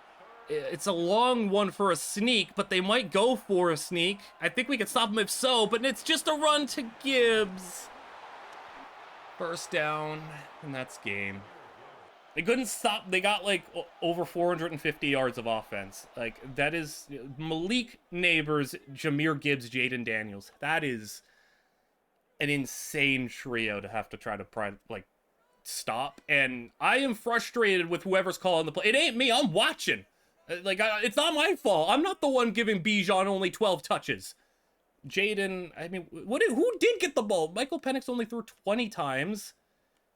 We didn't run the ball.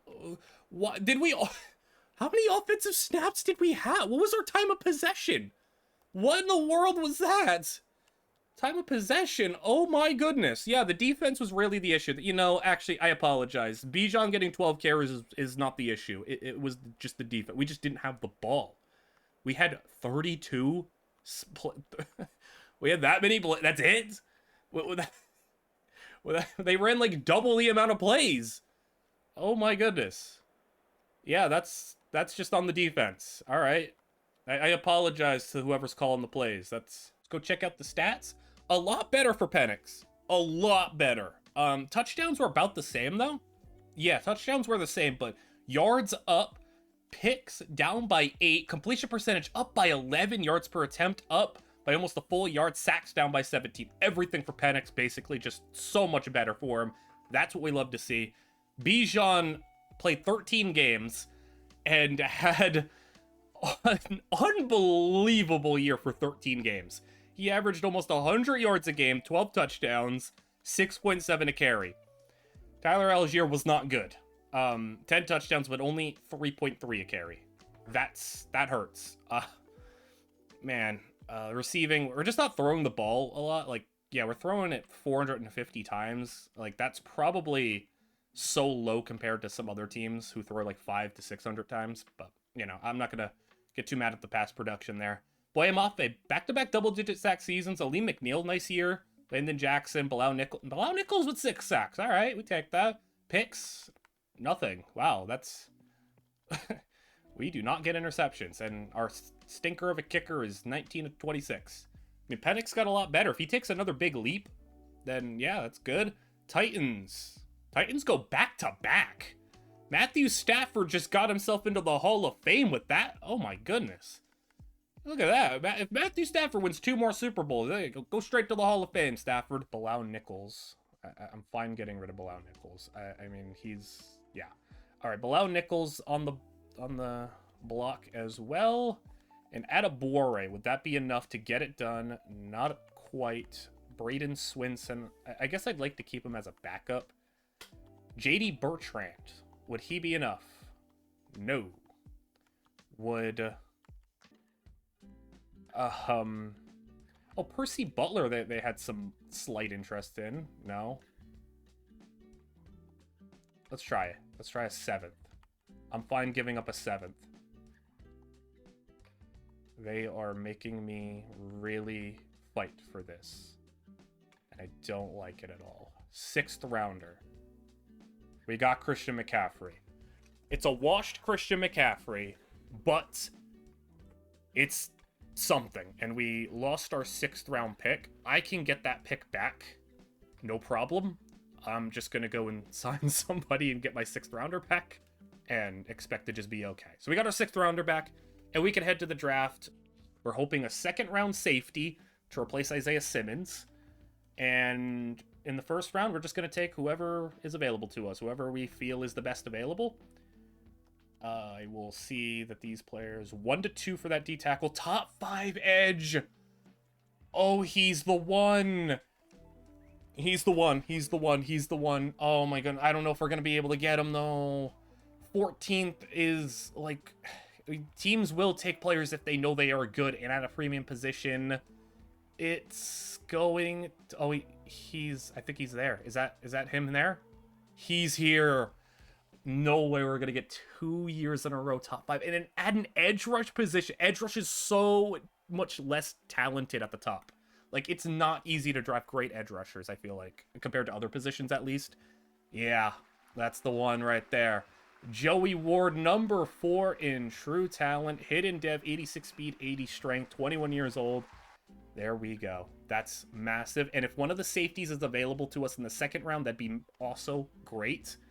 I see one safety taken, but I think the guy I wanted was... They were all strong safeties. We also have another one of the edges available. Yeah, the strong safeties are here. All of them. Sean May included, who is a first-round talent. He is a 5'9"? 5'9"? Elite jumping, though. The guy who's a tackler who's 6 feet. Both these guys are 5'9". Do you have good physicals, though? Elite jumping. So you two are like the same player. It's just you're better. All right, I'll just take Sean May then. Take the overall. 22 in true talent. Hidden dev. All right, that's huge. 2 for 2 on the picks. Third round. I would like D-tackle is kind of what I'm eyeing now because we traded Bilal Nichols. I am thinking... We got some nice finesse move here, but that's all they can really do. This dude, though, pursuit finesse move, speed rusher, elite speed.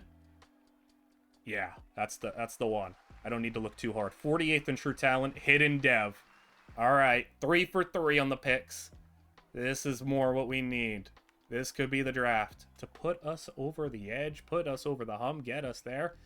Now we'll go with the offensive line. I see A here. That fell off really quickly, though. But you look promising. You over here. A lot of A's on the impact. Do you have good physicals? Because you might be yep. That's a good one. 52. Hidden dev. That's 4 for 4 on the hiddens. This is... Can we get a full? Can we get a full 7 for 7? Come on. 7 for 7, guys. All hidden devs. Impact, lead block. He doesn't have good over here, though. Impact, lead block. He looks pretty solid. Does he have the good physicals, though? He does. And he is... Oh. Okay, you know, the run had to come to an end. You're not gonna go perfect. But still, we need depth on the offensive line anyway. Doesn't matter. Tackles, maybe? We got right tackle? I mean, we know Conklin's retiring. I mean, I can just move whoever, wherever, but we know Conklin is retiring, and great speed, decent strength. I'd like a little bit more strength from you. Maybe that's a mistake to prioritize that. B's across the board's not too bad. And then there was a guy over here that I thought was pretty alright. It was you. Yeah, I'll go with you. And yeah, you're not that good. But, you know, it is what it is. We do need a kicker, actually. Let's see if the kickers are better this year. Kickers were terrible last year, but about this time around. All right, everyone's at least got C accuracy. I'm looking for solid kick power. I'm looking for at least, like, good. Yeah, at least gotta give me good kick power. I don't want to rock with another bad kicker. But all of you guys seem bad. Poor kick power. Can you guys have a leg? Good kick power. There we go. We'll take that. Fine. Good kick power. 78th in value. 92 kick power. We'll take that. That's fine. All right. Solid draft class. Really solid class. We got 2 backup linemen that aren't great, but everyone else is pretty good, I feel like. Yeah. 73 guard. That's going to be hidden. 73 D tackle. I mean, Bilal Nichols is like a 74-75, so he steps right in. Hidden dev. Safety. He's already just as good, basically, as Isaiah Simmons, and is younger, hidden. And we have a new starting edge rusher, which means, I mean, I guess Landon Jackson is just a backup now, but that's fine. That's okay. I mean, nothing really else is going to open up for us, I guess, to trade him, but He'll be fine. So I made it to the regular season, and I can't do this anymore, guys. So I made it to the regular season. I went to go set the depth chart, and yeah, how about Bijan Robinson getting a season-ending injury in the first, like, you got it in the preseason. He got it immediately. First chance he got. So, at least we got Christian McCaffrey. And now I'm gonna need to go and get a Tyler Algier back, because I need another running back again, and our options are very, very limited. Devin Neal hasn't been good when we played him. So, yeah, I need somebody. All right, guys. We got Tyler Algier back. I had to do a little bit of, moving things around and trading free agents, but we got Tyler Algier back to be our backup running back once again. So, I thought we'd be going into this year with a awesome duo of Christian McCaffrey and Bijan Robinson. Instead, more Tyler Algier reps, and also we just downgraded to a washed Christian McCaffrey. So here's the team for this year. Tet's doing great. He's superstar, 90 overall. Drake London's lost his superstar, but he's a 96. The young offensive line is coming along. And then on defense, Aleem McNeil is got a week-to-week injury, so I mean that'll be fine. He'll be back. We don't got to worry there. But we have our starting rookie edge rusher, Freeman at a superstar, Roquan. It's a nice team. I'm just worried about the lack of Bijan, and I really need to just pray. 1, we could survive without him. 2, it's a 17-week injury, it says at minimum. Like, at minimum, he's out 17 weeks, which implies that he could be back for the playoffs, I guess. I mean, we're just gonna hope it's 17 and not 23. All right, let's just go to the midseason and hope for the best. This is ridiculous. This entire video has just been, well, if Bijan. It's just been a what if for Bijan. And I'm gonna hope we could just do it without him, I guess. Christian McCaffrey, you are here for a reason. You gotta help us out. We're 5-2 on the season. And that's, I mean, at least we start every year pretty good. I guess I'll show you, I'm doing linebackers this year. And, you know, we're going to hope we can find some decent replacements, because all of our linebackers are pretty old. But, you know, just check also injuries real quick. Just in case we got any injuries. Boy, I'm off it. Michael Penix is hurt! Guys, we can't do this. Michael Penix is hurt. Tyler Shuck is quarterback. I mean, it's only a short injury, but guys, we can't just be getting hurt at all of our key positions. All right, we re-signed everybody. We gave Tyler Algier a big contract. TJ Hawkinson for 2 years. Parker Washington, you got a lifetime contract on this team. Tyler Shuck, I guess he's our quarterback temporarily. Jack Conklin, probably going to just retire at the end of the season, but I gave him a 1-year deal. And Cooper DeJean, the big 7-year contract. We are... Oh, another new injury. Christian McCaffrey's hurt. Please stop. Oh my goodness. All right, we're 6-2. Let's just keep on moving forward. I'll update you if anything else stupid happens, because we cannot stay healthy. Guys, how... Christian McCaffrey's back, but now Devin Neal's hurt.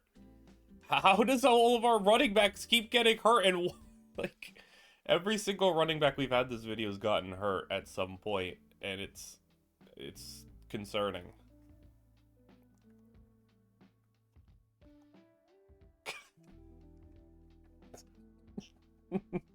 How? Why? I said 1 week. Oh, my goodness. We're down to just Tyler Algier. Is Izzy Abanikanda a free agent again? Why is Bashal Tootin on the practice squad for the Texans? I need Izzy Abanikanda back. He's the only person I can bring in, I think. Is he still... Did he, like, randomly retire? Oh, no, he's here. Alright, Izzy's back. Oh my goodness. All three of our running backs are hurt. We're 8-2 at least. I said I was just going to update you if anything happens, but every week someone's getting hurt. We have made it to the playoffs. We're 12-5 on the season. Oh boy. Just to give you a little update, all of our running backs not named Bijan are back. Bijan's out 1 to 3 weeks still. So, I mean, he could play for us this year. But, yeah, it's... I mean, despite the running back injuries, it was a successful season for us. We ended up having, you know, a little rough patch at the end there against the Niners and Rams, but we were able to... I mean, if there's one thing, we've been pretty good in one-score games. I mean, I feel like every time I check the schedule, we're winning by 3, we're winning by 6, we won by 2 here, won by 8. I mean, we're pretty favorable in one-score games, which is nice. Wild card time. When I was doing the weekly training, I just made my running backs rest because Christian McCaffrey even has still some fatigue on him. He was like one of those yellow bars. He was like only his bar was half full, so I just had him rest. It's just everyone on this backfield cannot stay healthy to save their lives, but let's see if we can get the job done against a Saints team that on paper we're better than, but the Saints start off with a 7-0 lead, and that'll be the score at the end of the first quarter. Second quarter, we put in the end zone, then get another long touchdown now, 14-7, make it 17-7 at half. And into the third quarter, we get the football, but we go 3 and out pretty quickly, it feels like. But we've traded possessions. How about 24-7? All right. We have the ball, and we're backed up at our own 1. But we're in control right now. 24-7. I formation. That is Tyler Algier in the backfield, as we are going to hand it off to Algier, and he's going to get a single yard, just a second carry of the game. So... don't know why he is in right now. Maybe he's just the power halfback for us, but we're running it with our superstar fullback. Oh, he ran somebody over. Superstar fullback over here running somebody over. There we go. And McCaffrey in him shotgun formation here as it's 3rd down and 7 as they go back to the ground, and McCaffrey not had a lot of carries either. 6 carries for him today. Be punting from our own 5-yard line, giving the Saints a really good field position as they'll fair catch at the 46-yard line. As is that Jalen Hurts, if I had to guess, coming out? Maybe. Whoever it is, he's coming out here. First down. No, that is not Jalen Hurts. That's Tua. And Tua is going to get a completion for first down. Let me check out this team. Is that Brandon Ayuk? I have to back out. I like checking out the teams. So, yeah, it's Tua coming out for the Saints. And he is got a... oh, their running back's hurt too. RJ Harvey, he's down. They got Brandon Ayuk, Tank Dell, Elijah Moore. Oh, boy. What a injury-prone receiving core. Their tight end. There's no way that's their starting tight end. Is Harrison Bryant's their starting tight end? Okay. This is not... really a good... I got Myles Garrett, all right. Got a 90 overall D tackle. Trey Amos. It's not a great team. I'll say that. Don't want to discredit them too much. But yeah, not a great team. See if Tua can pull off a 17-point comeback here as he's got the ball with 10 minutes to play at the 30-yard line. Tua is going to find Harrison Bryant, it looks like, for completion. Gain of 6 on the play as Tua at the 25-yard line, inching closer to the red zone, sending the running back out in motion as Tua will step up and throw on the run to the end zone over everybody's head. And it'll bring up 3rd down for Tua as once again in shotgun, 3 wide receivers and a little jump here. Is that going to back them up? False start. I'll take that. 3rd down and 9. They could settle for 3 here. You'd prefer to not have to go for a field goal this early on when you need 2 touchdowns still. But they'll send a man in motion as to... we send the blitz. Got a free rusher in. And they will get the completion off to the running back. 4th down. And 3 yards out, they will try the field goal. So that's a win for us. We gave them the ball in our territory to start the drive. And we only hold them to a field goal. So we are able to maintain a 2-touchdown lead here. See what the offense got for us this time. I don't know what we've really been doing, but we got 360 yards on the day. It's Penix under center. We'll go handoff. It's Christian McCaffrey breaking a tackle. Here goes McCaffrey. 19 yards on the play. And just throw anybody in our backfield. I'm surprised at how good of a run blocking team we are. Like, this offensive line is not great, but we are able to block pretty well. As McCaffrey on another carry. Here we go. Another double-digit yard run and a first down. Yeah, just keep on doing this. This is what I keep on asking for. Just run the ball. It's playoff football here. This is grind things out. And our offensive line that's where they're best at. Hawkinson over the middle. Completion for 10.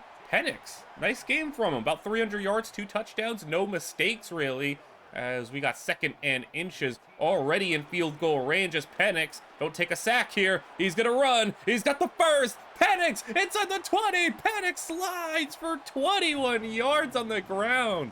Look at Michael Penix go. As we are at the 11-yard line, and we can really put this game away right now with another touchdown. I mean, even a field goal, I feel like, does put it away as Penix gonna throw on the run. And so wide open, Hawkinson.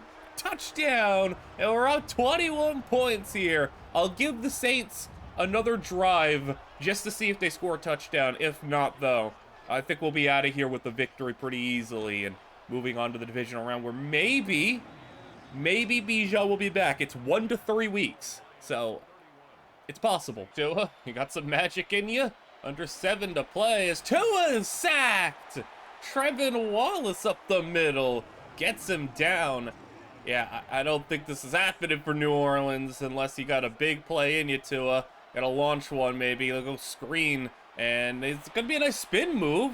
All right, staying on his feet for a nice gain. 10 yards, 3rd down and 7. And they got just under 6 minutes to play in this one as Tua making some adjustments at the line. Man in motion as they'll have it. Throwing Tua. He's hit, and that's just going to be incomplete. Everyone was all over that. Roquan in coverage. Pressure hit Tua. 4th down. And basically your game here as Tua, we send the blitz. Running back picks it up. Pass is caught. Not gonna get it. He's just a half a yard shy. Nice tackle. So we will have McCaffrey averaging over 7 yards a carry. Algier checks into the game, and we'll go Algier stretch right. And here goes Tyler Algier. Touchdown. And that will 100% seal it. As, hey, no Bijan, no problem so far. Tua doesn't really do anything with the ball, doesn't put up any other points. 38 to 10. A dominant victory in the wild card round. And, I mean, with how good this running game looks, you get the best running back in the league back out there, and could be dangerous. But Michael Penix, credit to him. Great game, 300 yards, 3 touchdowns, 9 yards an attempt. Tua played pretty rough, but McCaffrey, 95 yards on 13 carries. And then Algier, just 3 carries, but 22 yards for him. Our fullback got 3 carries for 1 yard a touchdown. Good on him. Receiving, TJ Hawkinson with a big game. And on defense, Landon Jackson, Trevin Wallace, Barwin, Mafe, all getting in on the sack action. J.C. Horn even got half a sack. Let's see who we're taking on in the divisional round. We have ourselves a matchup against the Tampa Bay Buccaneers. Injury status says week to week. All right, he's still gonna be out though. I think we can do it without him, hopefully. A little bit more of a even matchup here. Buccaneers, see how they are. Well, I'm curious. We haven't ran into them yet. They still got Baker, Ashton Genty. Oh boy, who's that receiver? Garrett Wilson, Jalen McMillan, Cooper Kupp, and Io Manor. Man, this is a nice team. Kelvin Banks at tackle. Quentin Nelson at guard. Oh, boy. Okay, so really good offense. Defense, I got Karlaftis, Nealand. Linebacking. All right. Jamian Sherwood's cool. Usukormo's cool. Debo, McCollum. No safety because he's hurt. And Javon Bullard. So the defense is okay. Offense, though, really good for them. We're on the road this time. So we've played all of last year and the previous game this year, we played those all at home. Now we go to the road to take on a still Baker Mayfield-led Buccaneers team, and an offense that does worry me quite a bit with Ashton Genty, getting to run behind Quentin Nelson and Kelvin Banks. And it's a really fun team, I feel like, for offense at least. We'll see if we could keep pace with them as Tampa Bay starts off 7-0. We start the second quarter with a 1st and goal, and we'll tie it up 7-7. We take the football, go down the field, score. Buccaneers, I think that was a big Genty run, as it's halftime 14-14. Third quarter, Bucks, 3 points, get the ball back, another 3 points, and they will have the football to start the fourth. So it's 20-14. Tampa Bay in charge as, man, a Tampa Bay team that has Ashton Genty with a lead as Genty makes a man miss, and Genty, 8 carries, 91 yards for him as he has run it phenomenally, and Baker Mayfield under center as he will go with a play action, dump it down to the tight end who's breaking a tackle, getting the first down. That was a really good opportunity for us to get like a 3rd down and 2. Maybe get some momentum in this third quarter with a stop. But no, broken tackle, and he go on the ground. This is not Genty. I don't know who this is. He's making a move, though, and he's got a 1st down. Baker in the pistol now as they are going to go with another run. That play not going far, just 2 yards. J.C. Horn with the tackle as go shotgun, 2nd down and 8. As Baker hands it, and nowhere to go again. Nice job from the run defense. 2 straight, just 2 yards on the play. It'll be 3rd down and 8. Baker to the air. He's gonna have a pressure set in. Okay, we hit him. We did get the 4th down, but they will be in field goal range, which really hurts if they hit this, because it'll be a 2-score game. We've done a good job holding the field goals, but it's up to the offense to get the job done. We need to put points up on the board. We cannot come away on this next drive empty-handed. 9.5 to play is the kickoff. Parker Washington, you got a big one in you. Washington is going to get to almost the 30-yard line. All right, Penix, what do you got for us? It's up to you to do something here as we'll be under center. Penix will go. Handoff. McCaffrey up the middle. Christian McCaffrey. 9 carries, 52 yards for him so far. So, yet again, more efficient running from the offense as we'll be under center. We, with 9 minutes to go, can't afford to run the football here, especially if you're getting big chunk runs in McCaffrey. If he got past that one last guy, he was gone. Instead, we'll take another 1st down carry, though. And, yeah, I don't mind keep on rolling with it. 2 straight 1st down carries. Man in motion as we're going to go with a sweep to Cortland Sutton. Why? Like, why would you do that? Why would you go a sweep to a 30-something-year-old Cortland Sutton? 2nd down and 10, though. I mean, I guess we didn't lose anything. Pass over the middle. Here goes Hawkinson. 3rd and inches. We gotta go. Yeah, big, heavy package here. Run this football. I mean, it's probably going to be a sneak. And Penix, yep, he's got the sneak for the 1st down. 34-yard line will be under 7 minutes to play, as I would really love to get the touchdown first, and we'll go handoff. It is another McCaffrey run. Not quite as big as the previous ones, but 3 yards will take that.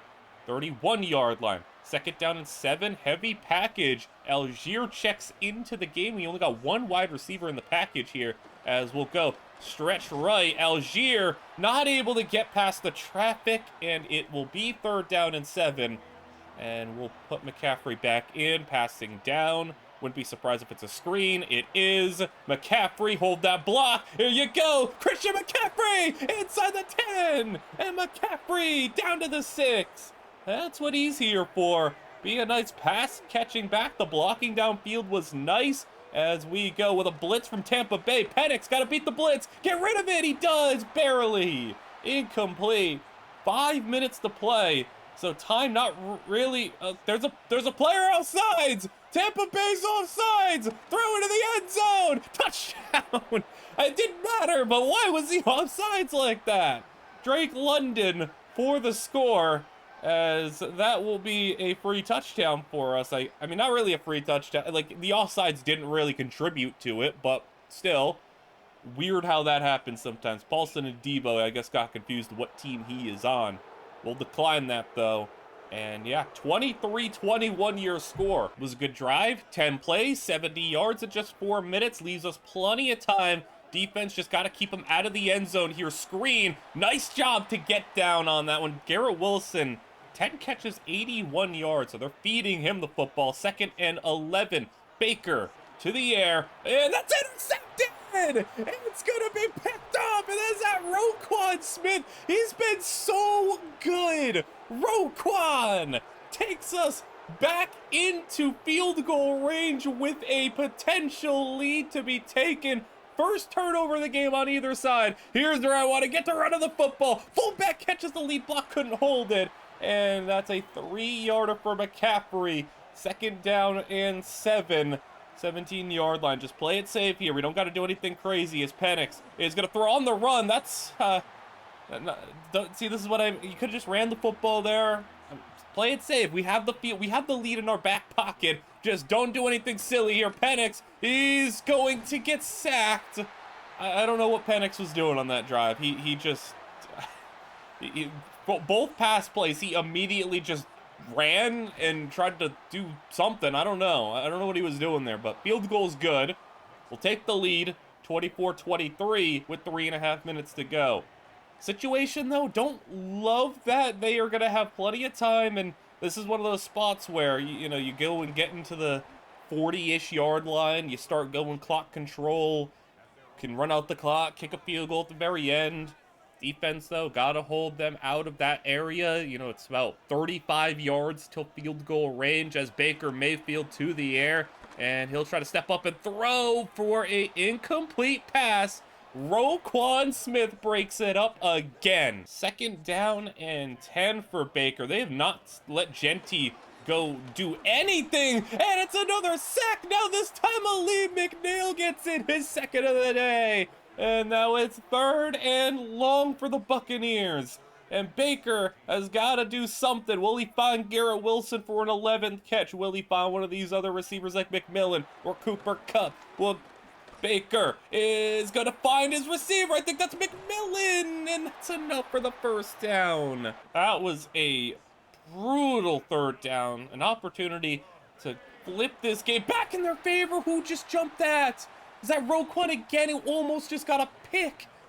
That, like, I don't know. He didn't put his hands up for the ball. 2-minute warning, though.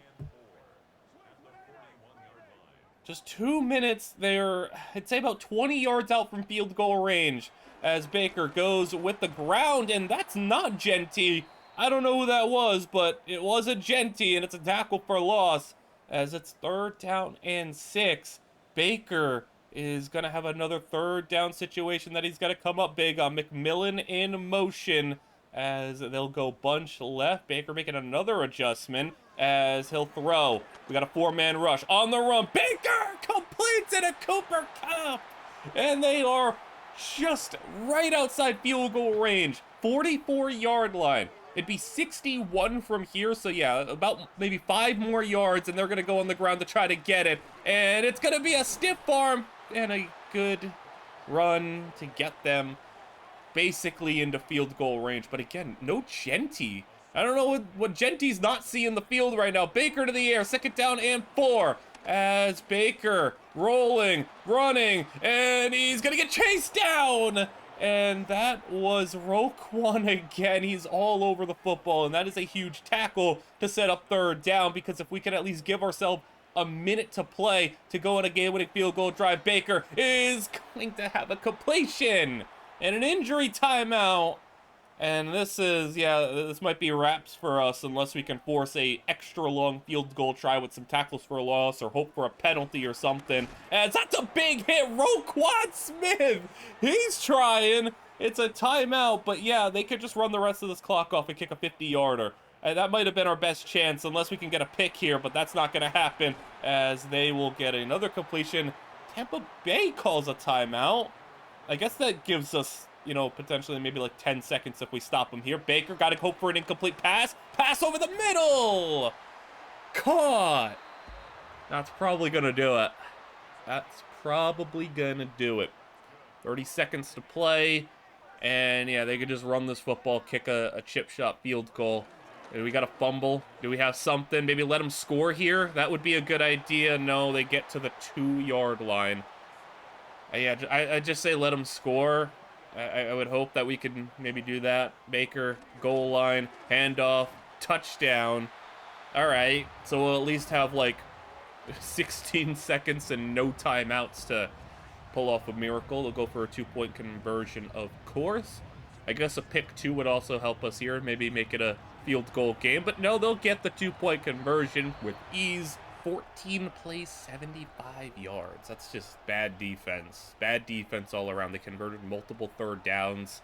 Parker Washington, do you got a return touch? No, that's way out the back of the end zone. Not bad, though, because touchback's at the 35. So one play, Hail Mary range. Penix can get it down the field from 60 plus. We just need to get a couple of yards here. Something, I guess, like that.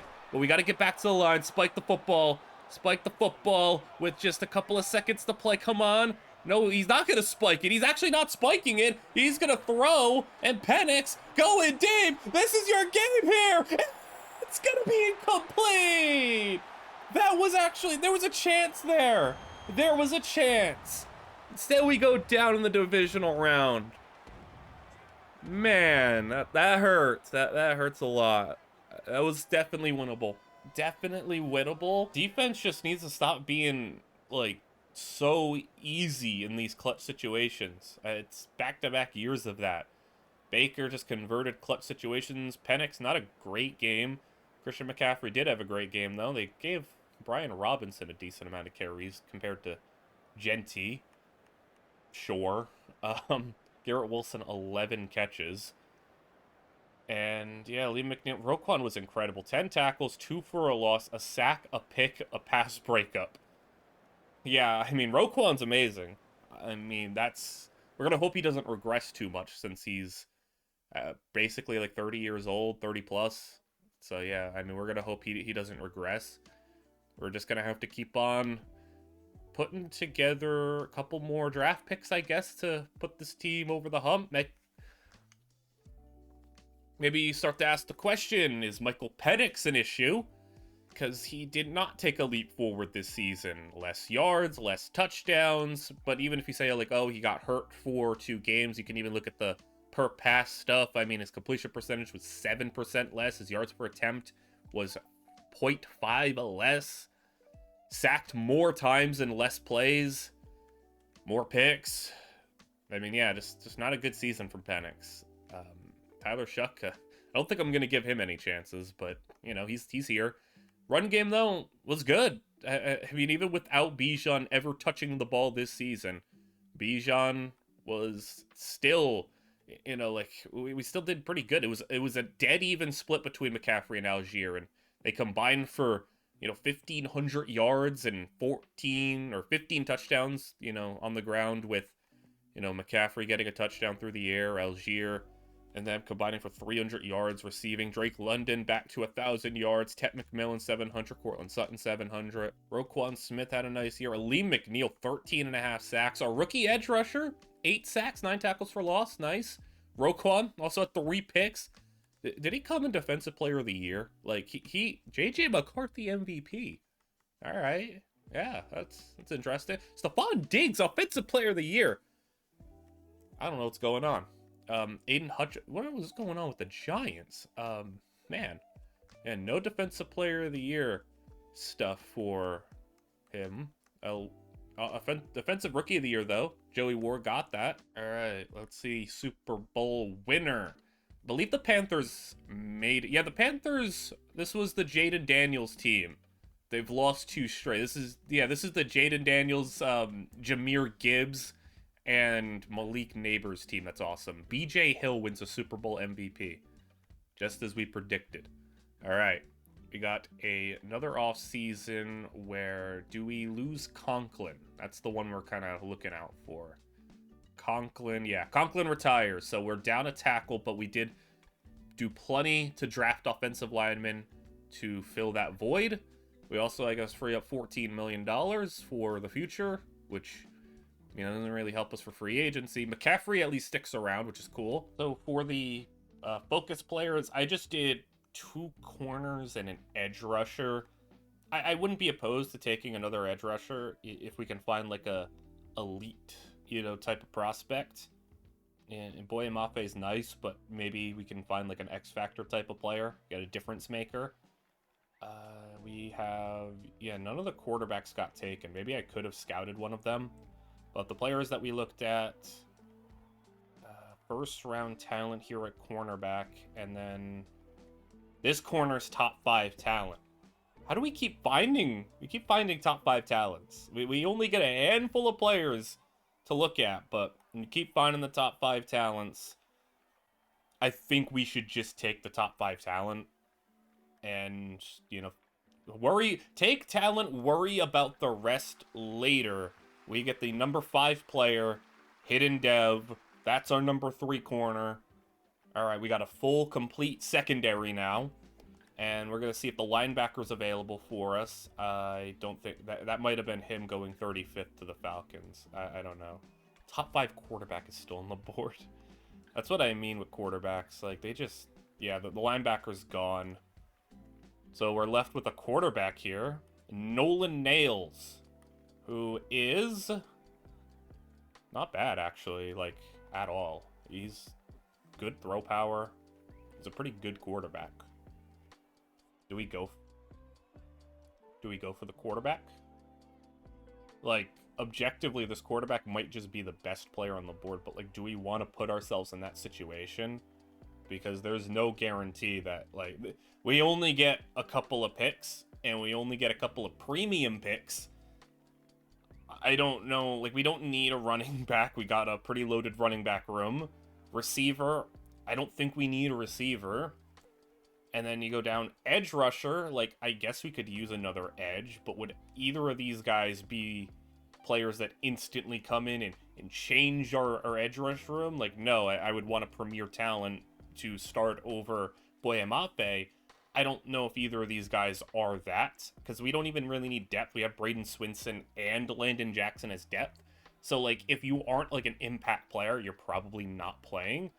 Safety, we just drafted 2 safeties past 2 years. They're good. They're starting. So you keep going down. We do need a number 2 tight end, but do we spend a second round pick on a number 2 tight end? Probably not. I think I've talked myself into just taking the shot on a quarterback. You know, like, Michael Penix has just been... He's been fine, but Nolan Nails. Let's go for it. As he is 36th in true talent, hidden dev, that's what you're banking on, the hidden dev, and you're hoping that he is a superstar or better. Tight end, we've kind of avoided getting a number 2 tight end for a while. We definitely need another one. Maybe a blocker. Brandon Starks. I mean, I don't draft blocking tight ends much at all, but maybe. Maybe he's decent. A blocking tight end would probably be such a bad overall, though. Like, he probably just stinks overall-wise. Like, I don't know how much the game really rates blocking tight ends like that. You know, I'll just take him, though. We haven't really done anything when it comes to taking number 2 tight ends. He's a hidden dev. All right, yeah, hidden dev, and he's not garbage. He's 118th in true talent. That's more than I would have expected for a tight end. And then with our next selection, 4th round, I mean, he could have A impact, but he's got B lead, B run. I like that. He's terrible, but he's hidden, so it is. I guess he's hidden. I mean, he looked pretty decent though. Elite change of direction. This could just be a tackle. I mean, he's just an amazing pass blocker. Let's take him. 38th in true talent, normal dev. All right, that's fine. And that is our draft. I think a solid draft. And the quarterback dev really will make things a little interesting. So our top 4 players were all hidden. Even though this dude's a 65, he's hidden. A number 2 tight end, which we've needed, and he's hidden. Quarterback hidden, and a 79 corner, then a 74 guard, and 2 adequate backup linebackers in the late stages. The number 1 pick was an 83 tackle. You know, it is great to see that we are walking into this upcoming season healthy. The only injury we have is our guard is out week to week, but everything else is fine. And yeah, I mean, look at the running back room. It's good. You know, I did the training camps, got some upgrades for the players. Already Starks is up to a 72, so I at least should know his dev trait's pretty good if he's already gotten 3 upgrades. And then we go over the defensive side of the football. Roquan is back up to a superstar. I showed you that. Weirdly, Derek Barnes is an X factor now for some reason, even though he's not even a starter for us. Boye Mafe, Landon Jackson are both like the same overall. And yeah, our nickel corner is going to be our rookie. I think this team's, at this point, it's just a matter of when can we do it? You know, when's it going to be? When's that year going to come? Will we get lucky? Will we stay healthy? Let's see. We go through the first half of the season. We've started, I feel like every time I sim to the halfway point, we go like 5-2. So let's see if we can go 5-2 or better this time around. I really don't know what else I can add to this team draft-wise, you know, since that's the only way we can upgrade, and I guess there's a couple of positions we can just kind of wait on development for, but at the midway point in the season, we are 6-1. At this point in time, we are out of money. I signed Tet to a big contract because I think, you know, that makes sense to keep our most valuable impending free agent, but the rest of the way, we're pretty much out of money. We can re-sign Trevin Wallace, Boye Mafe, or Abraham Lucas. We can sign, like, one of them. End of the year, we go... Okay, we exactly did that. We lost the rest of our games. Yeah, but we didn't even... I guess, actually, by 1 game, we made it. But, yeah, Bijan, yeah, he led the league in yards by a comfortable margin. And, yeah, let's go to the divisional round. Let's see who they have waiting for us this time around. It is the Chicago Bears. Don't think we've ran into them yet. Take a peek at what they got going on. Dak Prescott, Cam Skattebo, receivers Terry, who's old, Olave, Kyle Pitts, who's doing pretty good. Why is Rashawn Slater only an 89? And this is with boosts? He's not... Okay, I don't know what's going on there, but... Yeah, Landon Dickerson, Kevin Dotson, Jack Sawyer, Nick Benito, who's underrated in this game. This is not a scary team. Nate Wiggins, Renardo Green, Elijah Molden, Tyler Nubin. It's a fine team. I think we're better, though. Playoffs running through Detroit this year. And let's go and get it done this time around. I hope that... I mean, like, I feel like we're a lot better team. Is Cortland Sutton returning kicks for us? That's an issue. We start with the 3-0 lead, get a stop, 10-0 lead. Could this be a little bit of a dominant game for us? It's 17-0. Make it... Okay, 17-0 at half. It looked like we came close to scoring a little bit, but... Bears, they finally find the end zone. We respond right back. It's the 4th quarter, and we're up by 17 points, but the Bears have the football, and they are driving, looking like we also turned the football over as well. It's Dak Prescott in the air. He will throw, and Prescott over the middle. That's caught Kyle Pitts for a first down, and this is a situation we were in last year where we took on the Saints. We were up by 17. And let's see if we can close the deal just like we did last season. Dak hit as he's throwing. Pass is incomplete. 2nd down and 10. Skattebo in the backfield as Dak will throw. Quick pass. Kyle Pitts and a couple of just receivers and defenders all jumbled up in one area. It's 3rd down and 10. Still probably a 4-down territory situation, even if you're early in the 4th quarter, as Dak will throw outside. Caught short of the line. It's a long field goal from here, and they're gonna go for it. 4th down and 4, and not kicking a 59-yarder. Fully understand that. Dak is going to probably throw this football. Here he goes to the air, and for the first down, and it's caught. And I think the running back sneaked out of the backfield there, and he got just enough space to get that throw in from Dak. As they're at the 25-yard line now, Scatterboo checks back in. Kyle Pitts in motion as they sweep it. Scatterboo to the edge, and he's going to get tackled for a loss, and a Bears lineman is down.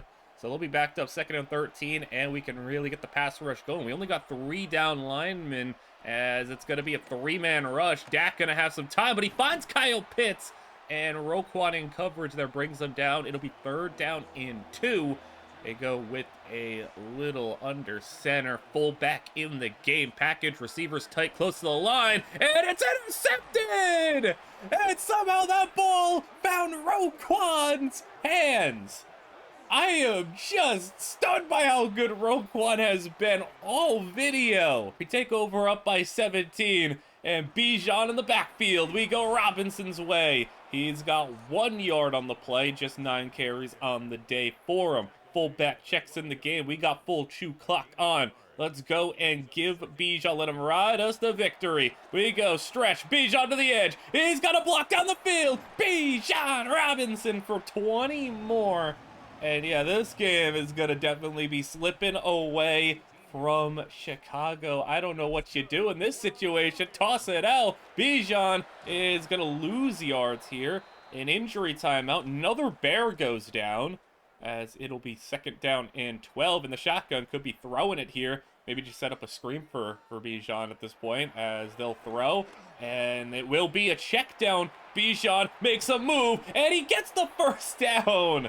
A little play that looks like it should be like a 5 or a 6 yard gain gets you a 1st down, and we're back in the shotgun, running this clock. Robinson is not going to break first contact. He will get tackled for a loss of 2. But we continue chewing up this clock. 7 minutes to play, as we got Hawkinson in motion, and he will have a play where we go right to Ted McMillan for a short pass. 6:30 to play. Penix to the air, throwing, and Drake London, 1st down.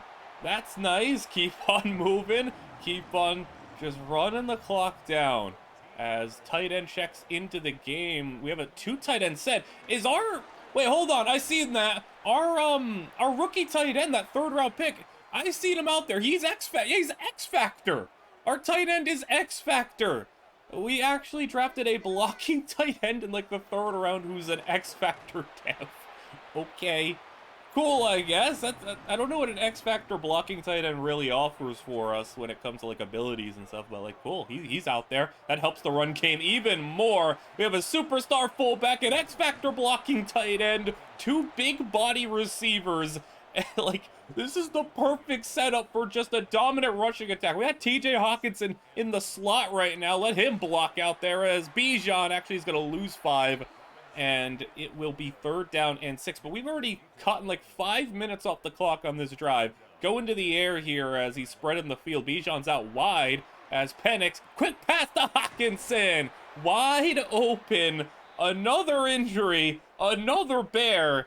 It's just all awful 4th quarter play from the Bears. They're getting hurt. They're getting diced up. Another set of downs. 1st down, Bijan. Get him for 1 yard. It hasn't even been, a lot of big Bijan runs in this drive. The Bears have been doing a good job stopping him, but, they've let us get it through the air and back to the air. It's Bijan on the screen. And it will be just a 1 yard gain again, but we're already down to 3.5 minutes to play. And we'll go to the air again. Penix to throw it. He's going to go end zone. Touchdown, Drake London. That's how you end a game right there. Like a 6-minute drive, and you score the touchdown, as we will get another score from it. Also, 38-7. I don't know how we scored again so quickly, but man, a dominant victory. And just like that, the 1 seed is on to the NFC Championship game.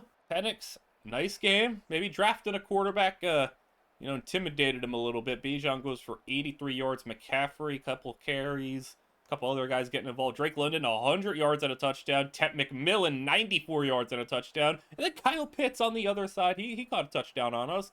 3 of the top 4 receivers in this game are, Falcons players. And, how about the whole South? Because you get Tet McMillan and Chris Olave in there as well. So, yeah, just a bunch of receiving production. Joey Ward, our first-round pick, edge rusher with 3 sacks. Everybody kind of got involved here, though. Nice to see everybody getting involved as J.C. Horn and Roquan catch interceptions. And moving on. NFC Championship, we are taking on the Atlanta Falcons. So they took out the Bucks. Would have been nice to get a little rematch against the Bucks, and or the Panthers even, too. I would have liked to play the Panthers again. Maybe that's a wrong thing to say because of the way the Panthers shredded us last time. But, hey, fun that we're playing the Falcons. We already played them once, but, yeah, team, still Judkins, still Stroud. They got this dude, Chris Hunter, who's pretty nice. But Jamar Chase is out. Ooh, Jamar Chase not playing. That is a huge break for us. Offensive line is pretty alright. A little old for some of their players. Dallas Turner's developed. Mason Graham's a monster. Linebacking core, okay. Cornerback room, fine. And then they got Jesse Bates and Budda Baker still. We have yet to make the Super Bowl. We've yet to get to that point. This is our chance to do just that. We have played very good football this year.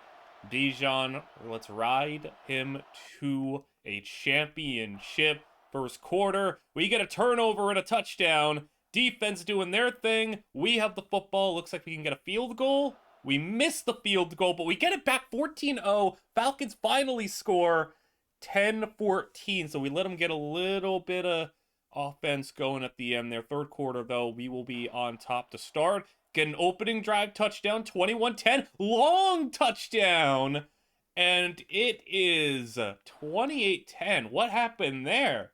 I want to see what happened there. Scoring summary. It was a 86-yard Drake London touchdown. All right, we take that. Fourth quarter, we are up by 18 points. Falcons have 3 turnovers today, and they are driving right now, but it is third down in this 3-score game as Stroud will find a receiver. First down. And not having Bernard Raymond. He's down. He's grabbing his knee. We're getting injury luck this year. All right, so no Bernard Raymond now. Their left tackle's gone. Jamar Chase is down as Stroud will be in the air. No, he will sweep it out and tackle for loss. It is everybody getting in on Travis Etienne. Second down and 12 for Stroud as they will throw middle. Could have been picked. J.C. Horn got in there on coverage. Got a hand in. Third down and 12. They probably would take the field goal here if it's 4th and 12 as they will throw. Penix. Okay, that's my bad. I said Penix. Be huge to get a touchdown. Maybe you go for 2 as well. Make it a 10-point game and give yourself a little bit of a chance here as Stroud will throw as he's got time outside. Caught. And another first down. It's goal to go at the 2-yard line and make it maybe like the 1.5-yard line as Stroud will clear out the backfield. Quick pass. Touchdown. C.J. Stroud to Rashad Bateman. And the Falcons are not going to go for 2 this time. They'll save the 2-point conversion if they score another touchdown. And it will be 28-17. They may have closed it to an 11-point deficit, but we got the football here. 26-yard line to start the drive. 10 minutes to play. As Cortland Sutton in motion. Hey, I was worried that we were going to go and jet sweep it to him. Instead, we got him out of the motion, and he's wide open. And Cortland Sutton, he's got the speed. Touchdown from 70+. Cortland Sutton just did that. Third down and 6 for Stroud as he will look and throw for a first down. He's been finding that dude, Cade Otton, who is superstar development, Cade Otton. Yeah, he's been finding Cade Otton a lot as I guess you got to go to somebody if it's not Jamar Chase on the field, as Stroud with a man in motion, pistol formation. They'll run the football, and a big hit. I mean, I don't really agree with running the football at this point. Isaiah Simmons getting some play time with the big shot. I don't know why Isaiah Simmons is even out there, but sure. He comes up with a big play. 8 minutes to go as Stroud bubble screen. Everybody is there. Freeman and company all swarming that one. 3rd down and 13. This defense playing well now as they'll run it on 3rd and 13. I suppose. I mean, you got some of the yards, but I guess you are playing for 4-down territory. Maybe catch us off guard, make it a manageable 4th down. I guess I get it, but maybe I'd prefer 2 shots through the air. As with 4th down and 6, they got a man in motions going to the backfield as Stroud will throw crosser middle. 1st down, so I guess all works out, but you are running out of time. You cannot afford to just keep on running the football or throwing short passes. You need to do it there on 4th down, but you gotta go and make a big play, and he's going for it! He's got it! Cade Otton just burned the defense. How do we let Cade Otton burn us? What is going on with slow players blowing by our defenses, both teams?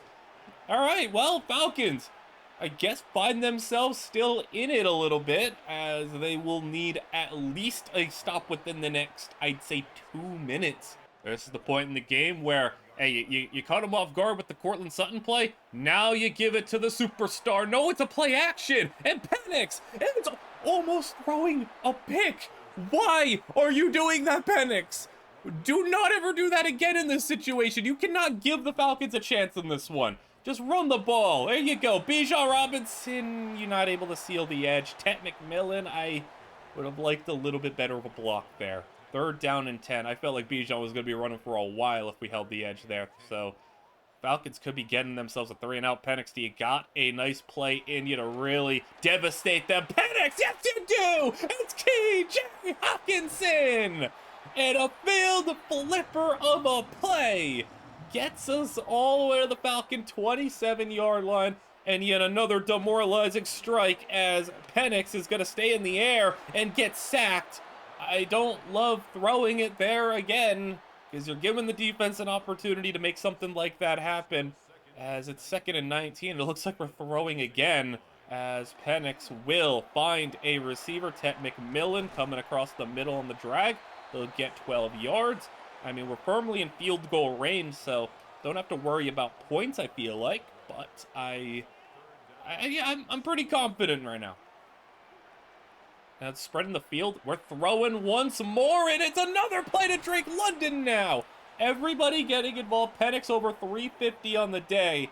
A touchdown definitely ends this one, but I said the Falcons probably had to get a stop, in about 2 minutes. It's been 3 minutes and still no stop as we go. Bijan, who gets kind of caught on his own lineman, loses a yard. That's fine, though. We're just running clock. That's all we care about right now. Run the clock, as we have Christian McCaffrey in the backfield as well. Both of them in as Penix to the end zone. Dangerous ball. But, hey, put it up for Drake London or Tet McMillan. Give one of them a chance. I don't mind that, considering he had him boxed out. 3rd down to 11. Run the football. Sure. I mean, just run the clock, as you got to make Atlanta use a timeout, which means we're still going to be in a 2-score game. But Atlanta down a timeout, and we'll have under 3 minutes to make this happen. Kick is good. 77 yards, and I would say like a minute, as that's an incomplete pass.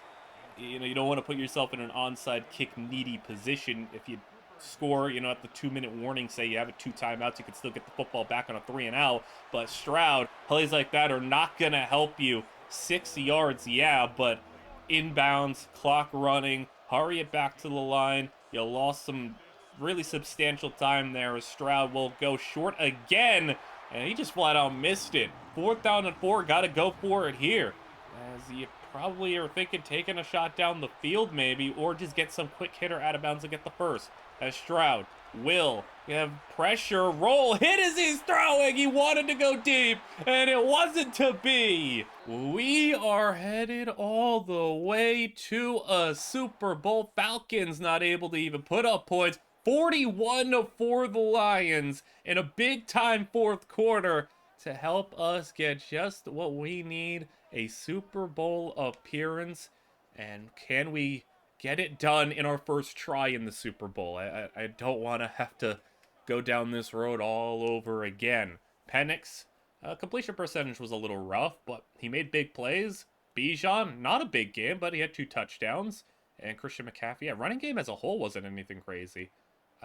Drake London, though, 183 yards and a touchdown for him. And then Cortland Sutton, 100 yards. So, big days from the receivers. Sacks, Joey Ward, 2.5. Barwin, 2. Trevin Wallace got 1. And then Cooper DeJean with an interception. And who will be waiting for us on the other side? The winners of the AFC, Kansas City Chiefs. Still, even in a fantasy draft, the Chiefs are making the Super Bowl. It's not with Mahomes. Who do they got instead? Joe Burrow. Not too bad of a consolation prize. You lose Mahomes, you get Joe Burrow. Joe Mixon, all right? Well, I know they don't have Jamar. They got T. Higgins? They do not. They got Darnell Mooney and 2 young receivers who are pretty nice. Mark Andrews, offensive line. Oh, boy. Oh, no. Ooh.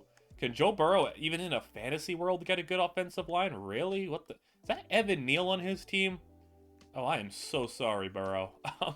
Latu, Brian Burns, Jordan Davis. So, all right. Some good run defense, potentially. They got some solid edge rush. Quay Walker, Denzel Ward, Julian Love, Jordan Fuller. This team isn't crazy, I feel like. I mean, Joe Burrow does a lot of heavy lifting, but Joe Mixon, bad offensive line, not a lot of superstar defensive talent. Is that something going on? Oh, yeah. Yeah, they're missing Roma Dunze, and they're starting center, and 2 safeties. Can we get the job done in just, what, 4 years? I mean, that'd be pretty impressive, I feel like. I think that, there's a lot of wide range of outcomes, and I think we ended up with a nice draft pick, and, getting a guy like Bijan, basically just getting the Falcons offense basically just helped us out, and now we find ourselves in the Super Bowl. Can Michael Penix and crew get it done against Joe Burrow, Joe Mixon, and a bad offensive line? I don't think I've seen that one before. This time, though, it's Burrow without Jamar Chase, without T. Higgins, and without even his big body receiver that he has on the team now in Roma Dunze, who's hurt. I am worried about how this will go. We got to dodge, a couple of elite receivers so far, but we start things off as we are trading punts, a scoreless first quarter. As we go to the second quarter, Chiefs 3-0, get the football back, make it 6-0, and then we find the end zone, 7-6 at half. We are on top. Third quarter, we do not do anything with it. Chiefs score, get a 2-point conversion. We respond with a touchdown of our own. All right, guys, let's get it done. We got 1 quarter, tie game. We start with the football in scoring territory. 36-yard line, 2nd down and 1. It's Bijan Robinson who gets to the outside. Will it be the first play we watch? No, he couldn't get all the way, but Bijan Robinson with a massive run, 13-yard line, as we are just trying to ride our superstar player to Super Bowl glory. Robinson breaks off of an arm tackle and will get 3 yards. Injury, it is our lineman Lawson down. That's unfortunate, but we just got to keep on moving. We got fullback in the game now, as we're going to throw, and we'll swing it out to the fullback. All right, quick little dump off to a fullback for a 3-yard gain. 3rd down and 4. Very much the lead is in our possession with a field goal here, but let's get a touchdown to really make the pressure on Burrow. Penix, end zone! He's got it! It's T.J. Hawkinson! Touchdown! Okay, Penix is dealing in the Super Bowl, and we have a 7-point lead now. The kick, and it will be returned from inside the 10. Chiefs are going to get past the 30-yard line, and a nice return. Right at the 41-yard line. Set up Joe Burrow with great field position, and he will have to see what he can do without his top receiver on the field. 130 passing yards as a team for this Chief offense as Burrow to the air. He'll throw underneath. It is weird to see Joe Burrow as a Chief, but it is what it is. Chiefs got the league reset on them, and they still made out with a top 5 quarterback, so everything's just always okay for the Chiefs, as it's 45-yard line, 2nd down and 6. Burrow to the air. They'll go underneath for a 1st down. They still got plenty of receiving talent, just without their number 1. It's a little bit different for them. Burrow, they're going to have to get that football out quick. They're down like one of their best offensive linemen and on already weak line. Burrow pressure, and it's a pass out of bounds. 2nd down and 10. 9.5 to play as they got 4 pass catchers out there. Running back next to him as Burrow, quick throw outside, caught, and he spins his way through for a 1st down. And Chiefs find themselves at the 33-yard line. It almost feels like wrong every time I say Burrow. I'm instinctively I'm trying to say like Bengals, and then I have to fight myself to say Chiefs. Chiefs to the air. Burrow gets sacked. It doesn't matter if you're on the Chiefs or the Bengals. You're still going down because you ain't got a good tackle play. As Burrow from the 39-yard line. Now Burrow from the 39. 2nd and 16 as he will go to the air. Over the middle. That's a lot of coverage there. He didn't get much. Roquan made a nice tackle there. I mean, he could have even jarred that football loose. 3rd and 11. You're in field goal range. You could kick it if you want to. There's still plenty of time, but you will have to make that decision after a 9-yard 4th down opportunity. They are going for it. I love the call. 4th and 2, 25-yard line. They want to tie it up right here, right now. Burrow delivers! 1st down. He didn't get a lot on the play, but he got more than enough as they are in the red zone now. 7.5 to play. I said we wanted to put the pressure on Burrow, but that is one of the worst quarterbacks to put pressure on because he is one of the best under pressure. And I don't know how much I want to trust Michael Penix on the flip side. 7 to go from the 12-yard line as they'll have a pass thrown for a screen as he gets enough blocking to get a 1st down and goal. 8 yards out, and with 6.5 to play, will it be Burrow and the Chiefs tying this game up? Man in motion as Burrow will go quick pass to the outside, and that's a nice job from, I believe that was J.C. Horn to get down there to at least not let too many yards be gained on that one.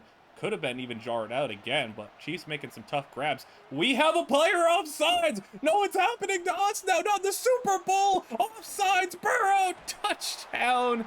Once again, it happened to where like it didn't even matter, but still, it's just, well, it happened for us, and now it happened against us. Offsides on, I would imagine that's Cooper DeJean. Nice one, Cooper. All right, tie game. See, Bijan, 91 total yards on the game, so not a crazy game from Bijan. I know 91 yards is pretty good, but, for Bijan standards, not a crazy game. He averages over 100, as Bijan only won. He averages 100 yards rushing on the regular season, so that's what I'm saying. Like, he had 68 rushing today, and it's 2nd down and 9. Go back to Bijan. Here we go. Bijan is going to have 12 on the play. And he's up to about 80 rushing yards now. 5 minutes to play. Like, I would not mind just a 6-minute drive, game-winning field goal, little misdirection. Gave the Chiefs way too much opportunity there to make a play on that one. They weren't really fooled by any sort of misdirections. Now Penix probably going to have to throw this football. 2nd down and 12 as we are going to have Tet in motion. And, yeah, we are throwing. And Penix, quick throw underneath. That's going to be Cortland Sutton. All right, we'll take 8 yards there. 3rd down and 4. I'm so down for 4-down territory. Run the ball maybe. Set up a 4th and 2, 4th and 1. Or just get the first. But no, we're going to throw. And it will be a completion for a 1st down, Drake London. Yeah, just don't even talk about 4th down when you can get it on 3rd down. We're at the 46-yard line. And we're taking our time. Under 3.5 to go. Running with Bijan again. And a short gain of 2. I'd say our kicker's not the best, but 5 yards maybe from field goal range. I'd like at least 10, though, as Penix will deliver for a very short play. Tet McMillan, love it. 3rd down and 5. It's a long field goal from here. I don't love it. I would like to get one more 1st down to be comfortable. And instead he's going for it all. It's caught. Touchdown. Drake London. I was talking field goal, and Drake London and Michael Penix were thinking touchdown. What a crazy risk of a play, but when you trust your receiver the way Penix does, Drake London is gonna be maybe a Super Bowl hero for us. Burrow, you gotta go about 75 yards to maybe take this to overtime. What do you got, Joe Burrow? Almost a disastrous first play. That ball was in coverage, tipped down, and we go to second down. 25-yard line still as they go man in motion as Burrow to the air. Probably going to be thrown it the rest of the way as they get a completion and a big gain. He's on the run. And that was a lot of room for Mark Andrews to get going. I never want to see Mark Andrews at this point in his career get like a 30-yard catch and run on our team ever again. 2-minute warning. They just willingly take it to the 2-minute warning. Don't run a play beforehand. I mean, with that big play, you're not in a big rush. 3 timeouts, 2 minutes, 43 yards. That is plenty of time to not have to rush. You don't have to do anything crazy. As Burrow will go underneath, you can afford to do plays like that, especially if that play is getting you 8 yards, as they will burn a timeout. Didn't feel like it was necessary, but they're really banking on this being the drive. They don't want to bank on potentially failing and having to get a stop. They're just going to go all in on this drive, running the football, and it might be a good decision because the run is getting them all the way to the 11-yard line. 23 for Mixon, as they got a minute 20 to go. Now you can really take your time, as you got to basically 4 tries, 4 downs to get it done. Burrow, back corner, throwing it away. It'd be very hard to get a first down without scoring a touchdown. You'd have to get inside the 1-yard line to do that. So, second down and 10. They go with Mixon in motion as a quick slant is caught. Timeout, Chiefs. Again, not necessary, but banking it all in this drive. Third down and 4. Bunch formation. We send the pressure, and nobody covered. Touchdown, Chiefs. What kind of blitz did we send? Did we like add? Was this the thing where you accidentally like run committed? Like what was that? Where was everybody? Looking at about 35 to 40 yards for a field goal. We have the playmakers to get it done, and we are gonna run with Bijan. He gets to the edge. Bijan Robinson. Let's go, Bijan. That is a massive run as Robinson gets 16 yards. And we are at the 41. We burn a timeout as Penix will go check down to Bijan. Let him do it as he's going to get a 6-yard gain. We're going to hurry up. All right. Not burning the timeout yet. I'm thinking now 15 to 20 yards as Penix. He'll run for it. He's got enough yards to get it to a 60-yard field goal. I'm not loving a 60-yarder. I'm thinking now 5 to 10 yards is what you're looking for. Penix to the air as he's going to find Bijan Robinson inside the 20. Bijan Robinson is doing it by land, doing it by air, carrying us down the field as we get Christian McCaffrey into the game. 2 tight ends. We're running the football. No, we're throwing. I don't love throwing the ball there. I don't love throwing it. I don't love that. We just lost our final timeout to an injury. I don't love that at all. Just run the football. Play it safe. No, Penix to the air. Check it to the fullback. Sure. Just take the field goal now at this point because what are we doing? What are we doing? What are we doing? What are we doing? What are we doing? Why are we snapping this ball? What is going on?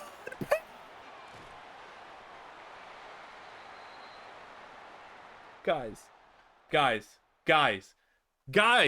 what are we doing? Oh my goodness, Bijan came off the field for 2 plays and that's what happened? We're in overtime. What are we doing? Why did we do that? Why? Why did we do that? I don't understand. We're not gonna choke this, are we? Coin toss. We had this one. We have to win it again. Chiefs win the toss. They are probably going to receive. Yep.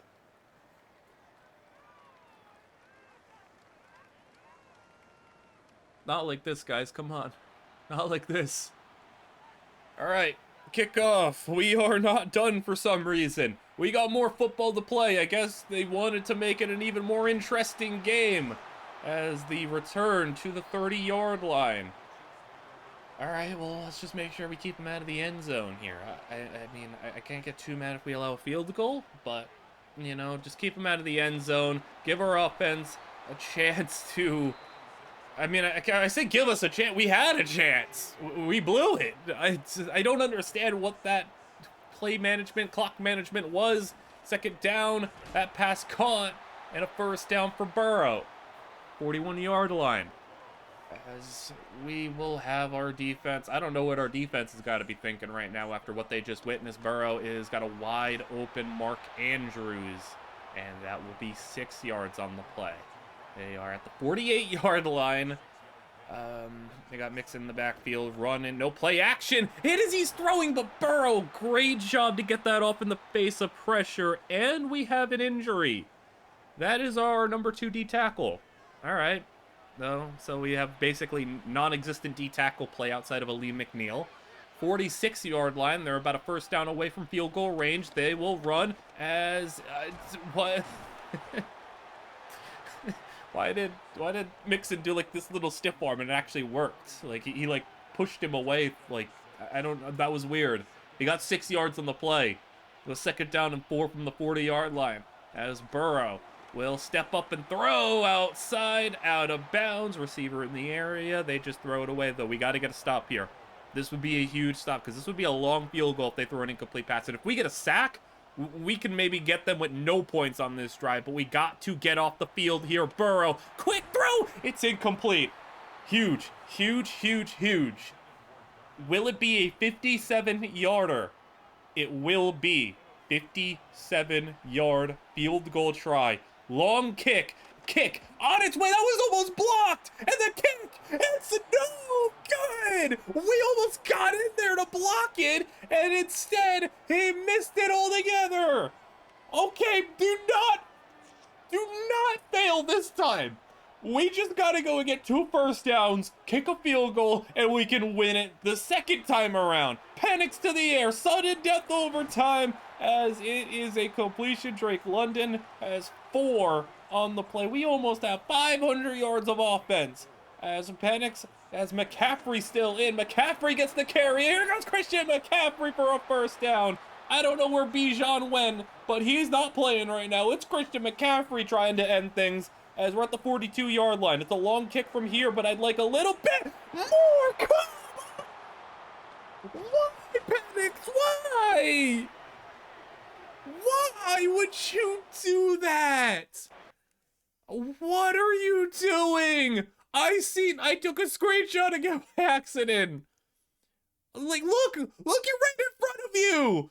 Right in front of you. Drake London is wide open. And you threw. This is just covered. This is just covered everywhere. Here, and here. 3 defenders.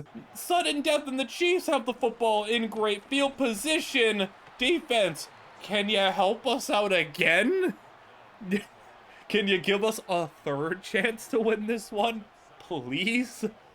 Second down and 12, and Mixon will have a 7-yard gain.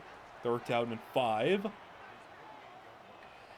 All right, Burrow, what do you got? Joe Burrow, can the defense come up big again as Burrow is caught a completion? And it's a big gain. I can't believe this. They're kicking the field goal now. They're not even going to risk it. Why? Why did we do this? Why did we do this to ourselves? Why are we like this? Why are we like this? Field goal. Aubrey for the win. It is good. I don't believe it. How did we... Madden, your clock management from your AIs is some of the worst things I've ever seen. Situational play for Madden is some of the worst, like, ever. Like, it is so bad situationally. I feel like Madden's always been bad at situational stuff, but my goodness. Like, why? Why would you do that? Why would you do that to me? I guess we're not done yet. This should have been it. But we gotta go again. I mean, Penix, what do I even do with you? You threw a pick. Like, he had a great game, but he did also throw the pick, but he also shouldn't have been in this spot to begin with. Bijan, 95 yards on the ground. Big day. Also had a 79-yard receiving game. Tet with a big day. Drake London with a touchdown. I mean, it was just a lot of offense. Ward had, like, double sacks, at least, in, like, every playoff game. He was amazing. All right, on the season. Penix actually got hurt during the year, so he had another subpar season. I mean, yeah, he just... So what was his record on the season? He had 4 regular season losses. So he lost all of our regular season games. And then Nolan Nails over here, he's a star dev. He went and played 5 games and won all 5. And then as soon as Penix came back, he lost... As soon as Penix came back, he lost the final 3. I think I just let Penix go. Like, at this... I think I should just roll with Nolan. I mean, you can see the completion percentage for him is already better as a rookie. Yards per attempt, not great, but... I mean, Penix's contract is expiring. I don't got the money to be paying people. So, I mean, this is where the offense really is. It's Bijan Robinson getting 100 yards a game on 6.2 a carry. McCaffrey didn't do much as a backup. Algier as well. Receiving, Tet McMillan, Drake London, TJ Hawkinson. You know, a bunch of nice contributing pieces. Offensive line. This backup left tackle was horrible. He had 500 snaps and he allowed 9 sacks, which is more than all but one other offensive lineman. So that's nice. Joey Ward, 12 sacks, but he was crazy in the playoffs. Roquan Smith was great again. Man, Michael Penix, what do I do with you, man? You are a frustrating individual. He does not play good in the regular season, and then in the playoffs, it is either a crazy game or the most disgusting thing you have ever seen. Retirements, is McCaffrey gone? I would imagine that's a no. All right. Cortland Sutton's gone, but we have Parker Washington. I'm fine. Jermaine Pratt gone. He wasn't really all that good anyway by this point, so I'm fine with that. Super Bowl MVP is Joe Burrow. That's the thing. It should be over. It should be over. So we'll just restructure. It's worth just keeping all of these players around. Tet, restructure. DeJean, restructure. Roquan, he's at 85. He'll probably be, you know, pretty useless soon. Restructure for JC Horn, Ali McNeil. I can't do anything with him. It's either I have him or I don't have him. It's either he is the quarterback or he's not the quarterback. He's an 85 superstar, like, which is objectively better than Nolan Nails, who's a 78 with star dev. But Michael Penix just, like, he's frustrating, and he hasn't been good. Like, he just hasn't been all that good. Like, I understand that it's not like the total cumulative yards and touchdowns. It's the per snap stuff. His completion percentage has not been good. 62% on average the last 2 years. Less than 7.5 an attempt. I mean, like, if you give me 2026 Michael Penix, 26 and 4, 68, 7.7, 200 yards a game, I can live with that. This is just not good enough. And he's gotten hurt 2 years in a row. He lost all of our games this season, and Nolan Nails didn't lose anything. So I'll bring him back. I mean, I'd rather have him than not have him, I guess, since I don't have any other options. So we'll bring him back. Best bet here. If we don't get that safety, it's a USC run support safety. I know he's going to be good. It's just a matter of if he will be at our pick, which he is. He is at our pick. All right. Easy. Easy. USC run support safety. We know he's good. Even though we don't even need a safety that bad yet. Number 1 true talent. Yeah, It's so cheap that like a specific school position archetype just generates like the best player in the classic every year. It's just weird. How good were those other players too? Round one talent, third to fourth. Round one talent. He's actually pretty solid. I don't think he'll be available for my pick. 1 to 2. All right. Don't care if it's really a reach. Jermaine Pratt retired. We need a linebacker. So take a guarantee player we know is pretty nice. Hidden dev. That's easy. I guess we're looking at what else we might need. I mean, it's never bad to just keep on stacking talented offensive linemen. I guess a receiver wouldn't hurt just to get another body in the room. We're at that point, though, where most of the good ones... 6'7"?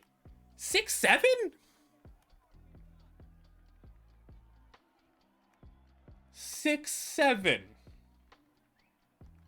Well, yeah, he's hidden. 6'7". Wait, I ain't seen that before. Or maybe maybe they've been in draft classes. I just don't pay attention to it. But a 6'7" receiver? I guess he'll be fun. 84 overall safety. Yeah, he's gonna be good. Linebacker, I mean, he's really, like, day one just as good as Jermaine Pratt was when he retired. I mean, this dude's only a 71, so, like, he's not gonna be, like, playable, I guess, but it's interesting. 74 hidden. He was 75 hidden. Everything is ready for another season. We did have, like, some regression hit the team, but we go into the year fully healthy.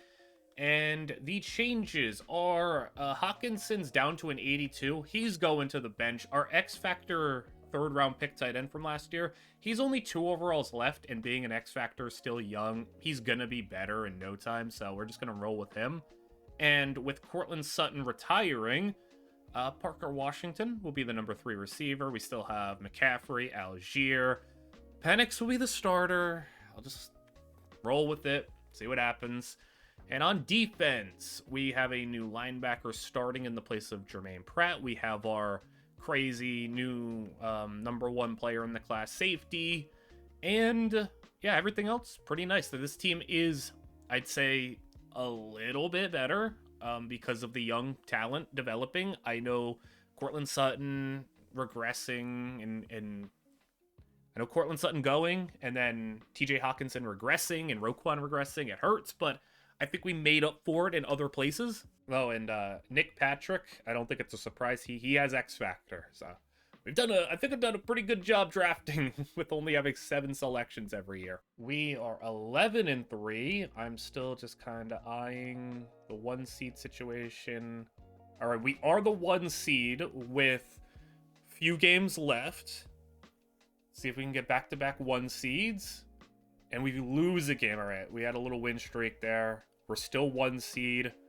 Giants also lost. We're down to the final few games. 2 games left.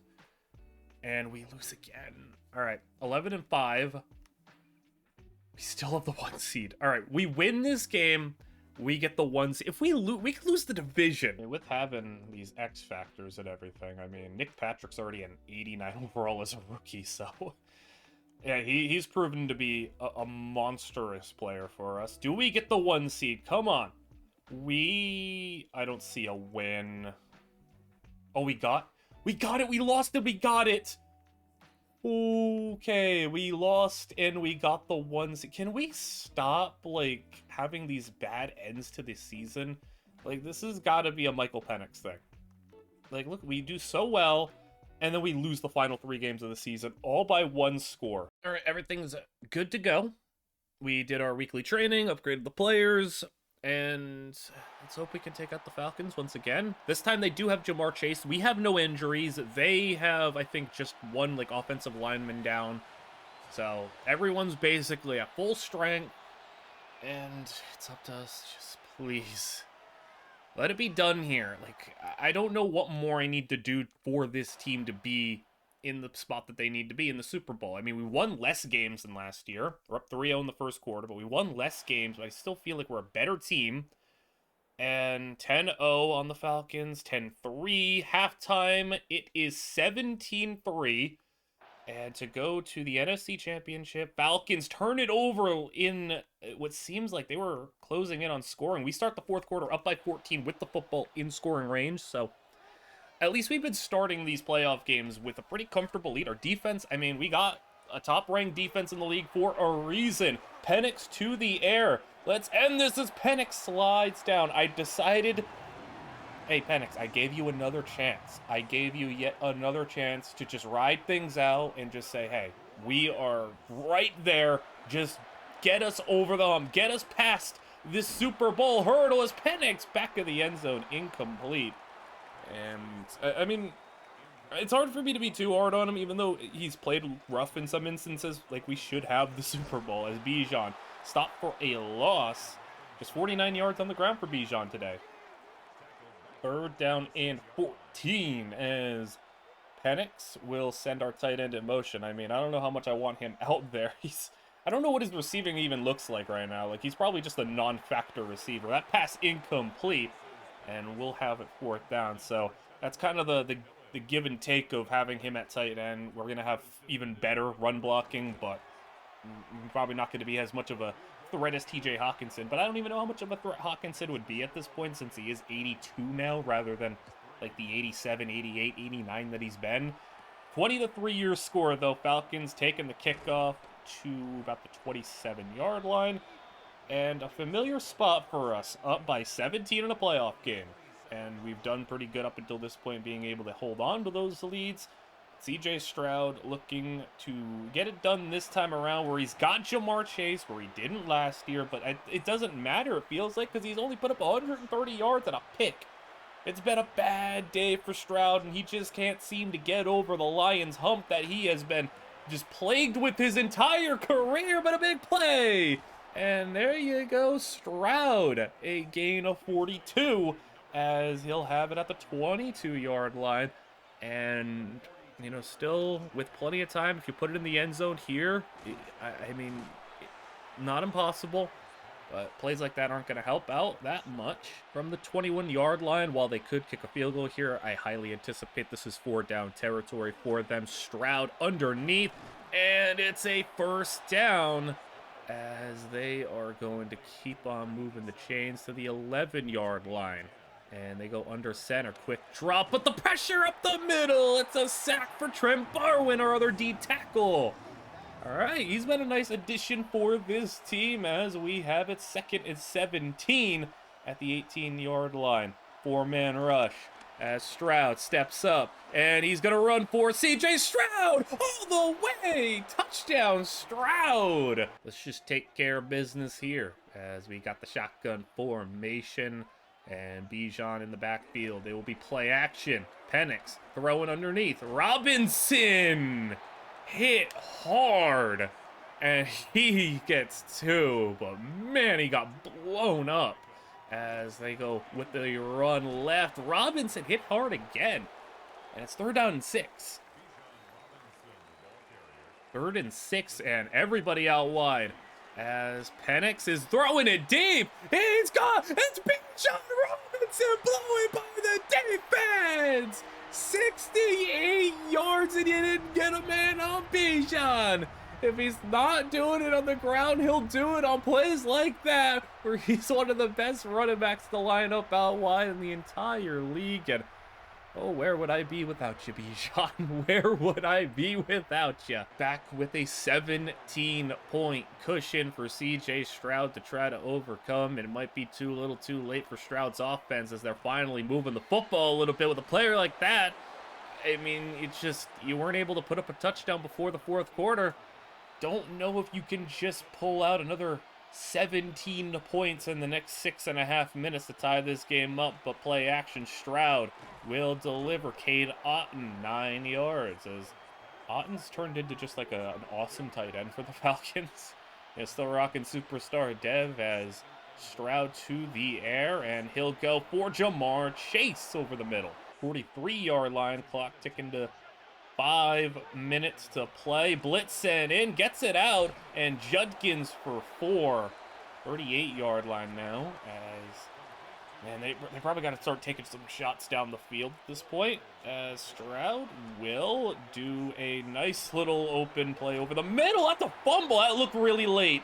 That looked really late, but we'll take it for now. Yeah, they're reviewing it. Yeah, I just don't think that was a fumble. Cade Otton should have a nice first down. And can I just skip over it? Yeah, that's just not a fumble. Not even close. That's fine, though. We got him in bounds. The clock is ticking. 4.5 to play. 25-yard line. Run the football. Yeah, you can run. I'm fine with you running. Run all you want. We will give you 3, 4, 5, 6-yard chunks all you want, because that clock is going to keep on moving in our favor. Stroud making an adjustment. He's lining Judkins up all out wide. As I see Jamar Chase not really like covered in the slot. All right, someone got over on him. As that play, Roquan gets a stop on as Otton for a short completion. 3rd down and 4. And Stroud hurrying it back up. And he'll throw again at the sticks. Got it again.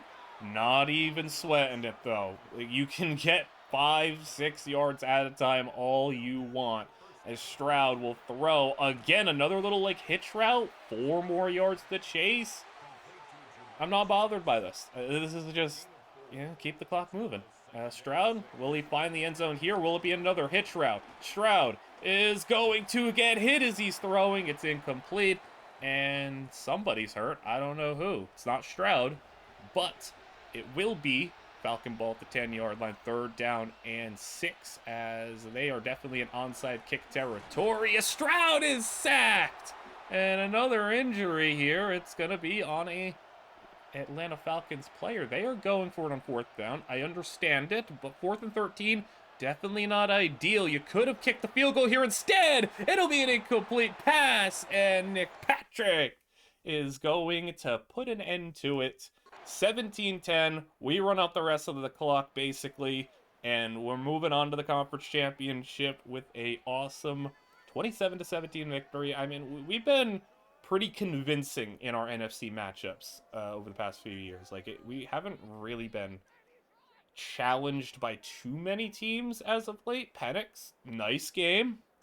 Bijan, only 53 yards on the ground, but McCaffrey got a healthy rotation of carries, and Bijan did it in the air with 70 receiving yards. Nice. We'll see who we're taking on next. Interception by Nick Patrick, who also got half a sack. A lot of half sacks going around. One new injury, and it's Joey Ward tearing his labrum. Great. Our top edge rusher's out. Not ideal, but he could come back if we make the Super Bowl, if we get the lower end of that. Because that counts as an advanced week right there. We take on the Packers, meanwhile. We'll get to that in a second. But yeah, it's 3 to 5 weeks now, so yeah, I don't think he'll be back even if we make the Super Bowl. It's minimum 3 weeks, and we have the Super Bowl in 3. That's if we make it, though. Who is on that? What? Kyle McCord is a 90? What in the world happened here? Okay. What in the world? Keon Coleman, 93. Jamison Williams, Demario Douglas. Pat Fryermuth. What is this team? Offensive line is not good at all. D-line, Byron Young. Got some D tackles. Linebackers, Ernest Jones, an old Zach Bond. AJ Terrell. Diamador Lenore, Reed Blankenship, Andrew Makuba. What? What has Kyle McCord been up to? This is an odd one. So McCord, they just drafted. So they did a fantasy. We did a fantasy draft, and the Packers really sat there with the entire NFL at their disposal and said, "We're just gonna roll Kyle McCord." I guess it worked. He's had a really good season this year, even though it's taken a while for him to become like a good player. He made a Pro Bowl. This is interesting. We get to see is Kyle McCord enough to take the Packers to the Super Bowl. Let's hope not. I like me some Kyle McCord, but we lose to him in the NFC Championship. Might be a real blow to the confidence of this team potentially winning a Super Bowl in this video. It's a scoreless first quarter. We find a field goal and then a long touchdown. That looked like the whole length of the field. It is 10-3 at half. We'll check in on what that touchdown was. We go 17-3. Packers respond with a touchdown, and they're driving to start the fourth quarter. All right, what was that big score that we got? That looked like a 90-yarder. It was an 89-yarder from Bijan Robinson. All right, yeah, it's just awesome. So here's the situation. Packers down by 7, 32-yard line, second down and 1. As McCord will throw over the middle, that's Keon Coleman, who's their top receiver. X factor for him. As they get a first, only a gain of 1, but it was just enough, all they needed. Pacheco in the backfield as they will have a man in motion. And McCord to the air, 4-man rush. Pass swatted at the line. Nice job from Barrow in the D tackle. Gets that down for a 2nd and 10 as they go bunch right. And McCord with tight end in motion. Nope, go back he goes. As 2nd down, he'll throw. And an open man. Big hit. Patrick laying him now, and it will be 3rd down and 4 as they got another man in motion shotgun formation. They'll throw 3 straight plays, and it's a sack. Free rusher up the edge. They send Cooper DeJean on the blitz, and it works out. They'll have to settle for 3 instead. You have to think if it was a closer 4th down, they might have went for it, but instead, we'll just keep our lead intact, and the Packers will knock it through 17-13 your score. And the boot deep will be returned. And we got Christian McCaffrey out here returning kicks. I like that. That's something. Oh, Christian McCaffrey! Oh, Christian McCaffrey! Oh, he's gone! Touchdown! What a return! They said we gonna put Christian McCaffrey on the return team, and he goes all the way. Touchdown! That is an incredible play. With an 11-point lead, 10 minutes to play, Kyle McCord will go to Pacheco, and he got met by Roquan, finished off by a couple other guys. 11 carries, 33 yards, so it hasn't been a lot of success on the ground for the Packers today. Just 3 a carry. It's had to make them lean on McCord even more, which I don't know if you want to lean on Kyle McCord too much, but he delivers there. He's got 230 on the day, and Keon Coleman for a 1st down. As the sense of urgency will eventually start to kick in for Green Bay. 9 minutes is fine for now, but I mean, our offense is fresh. Our offense is ready to go whenever they are needed to put this game away potentially. As an injury timeout, Trevin Wallace down. Good thing we do have a fairly deep linebacking core, because we could just go and put Derek Barnes in his spot, and, you know, we'll be all right. We still got Roquan out there. That's a nice play from Cooper DeJean, breaking on the ball, incomplete pass, and it's 3rd down and 7, as it will probably be McCord to the air. Watch out for Keon Coleman. He's been the guy they go to, as McCord will look for his man, and that's caught, and a 1st down. Jameson Williams taking on his former team in the Lions. You know, I know Lions fans watching this video may be sitting there sick that Jameson Williams is wearing a Packer jersey, but it is what it is. I'm trying to get you guys a Super Bowl as they hand it off. Run play is getting them just a handful, gain of 3. Landon Jackson got in there on the play, and it's 2nd down and 7. Landon Jackson's like basically overtaken Boye Mafe's job at this point, as that pass to Keon Coleman, and Cooper DeJean brings them down for a gain of 5, so will be another 3rd down situation. And once again, will it be McCord to convert, as he will roll left and sacked by Landon Jackson? And that was an unnecessary rollout. 4th down from midfield, 10 yards out, and they're going for it. Can't fault them, but this is a tough spot to be in if you're Green Bay. Can we put them down? Oh, what a catch! That is an incredible catch by Demario Douglas for the 1st down. You know what? You give me that play 100 times. That probably only happens like 5 times. Like that, I can't even be mad. That's just unfortunate. And the Packers still alive in this one. Under 6 minutes to play. I mean, you tell me 4th down and 10, they throw a contested ball to Demario Douglas. I'll take that every single time. It just didn't go our way. Counter run. As they got the backup in there, and Barwin comes up with the stop. 3rd down and 1. Another 3rd down situation. Goal line, probably a sneak. It is a full yard. He doesn't get it. And we are at 4th and inches, and they're kicking the field goal. Huge stop on the sneak. I'd be going for this all day. But the Packers are going to cut it to an 8-point game.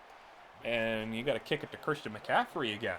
I want to see what McCaffrey's got to do on this one, as he will return it inside his own 5. McCaffrey is not going to get anywhere close to what he did last time. Offense hasn't had to do much of anything up until this point of us spectating, and it's up to them to try to seal up this game. I mean, at the very least, take up as much time as you can. Bijan still has fresh legs, you'd presume, only 8 carries on the day. And with 4 minutes to go, I want to get into this 4-minute offense. They check it down to the tight end, Starks, and he might be just a blocking tight end, but he gets a reception there for a couple of yards. 3rd down and 3. Would really appreciate not going 3 and out here, as Penix got a 4-wide setup, and Penix throwing, and there we go, Bijan Robinson with 1 minute, and he gets tracked down, but Bijan Robinson, he's doing it on the receiving end. He's got well over 100 yards receiving as they go play action, and that pass is going to be caught for a 4-yard gain. But Bijan Robinson is just unbelievable. 2nd down and 6, clock winding down, and they just don't have anything they can really do unless they turn us over, because we are getting another 1st down. We're headed towards the 2-minute warning.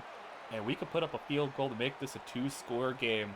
So it's looking like we could be going back to another Super Bowl, another chance to end this. Bijan up the middle. Robinson, how does he get 9 yards on that play?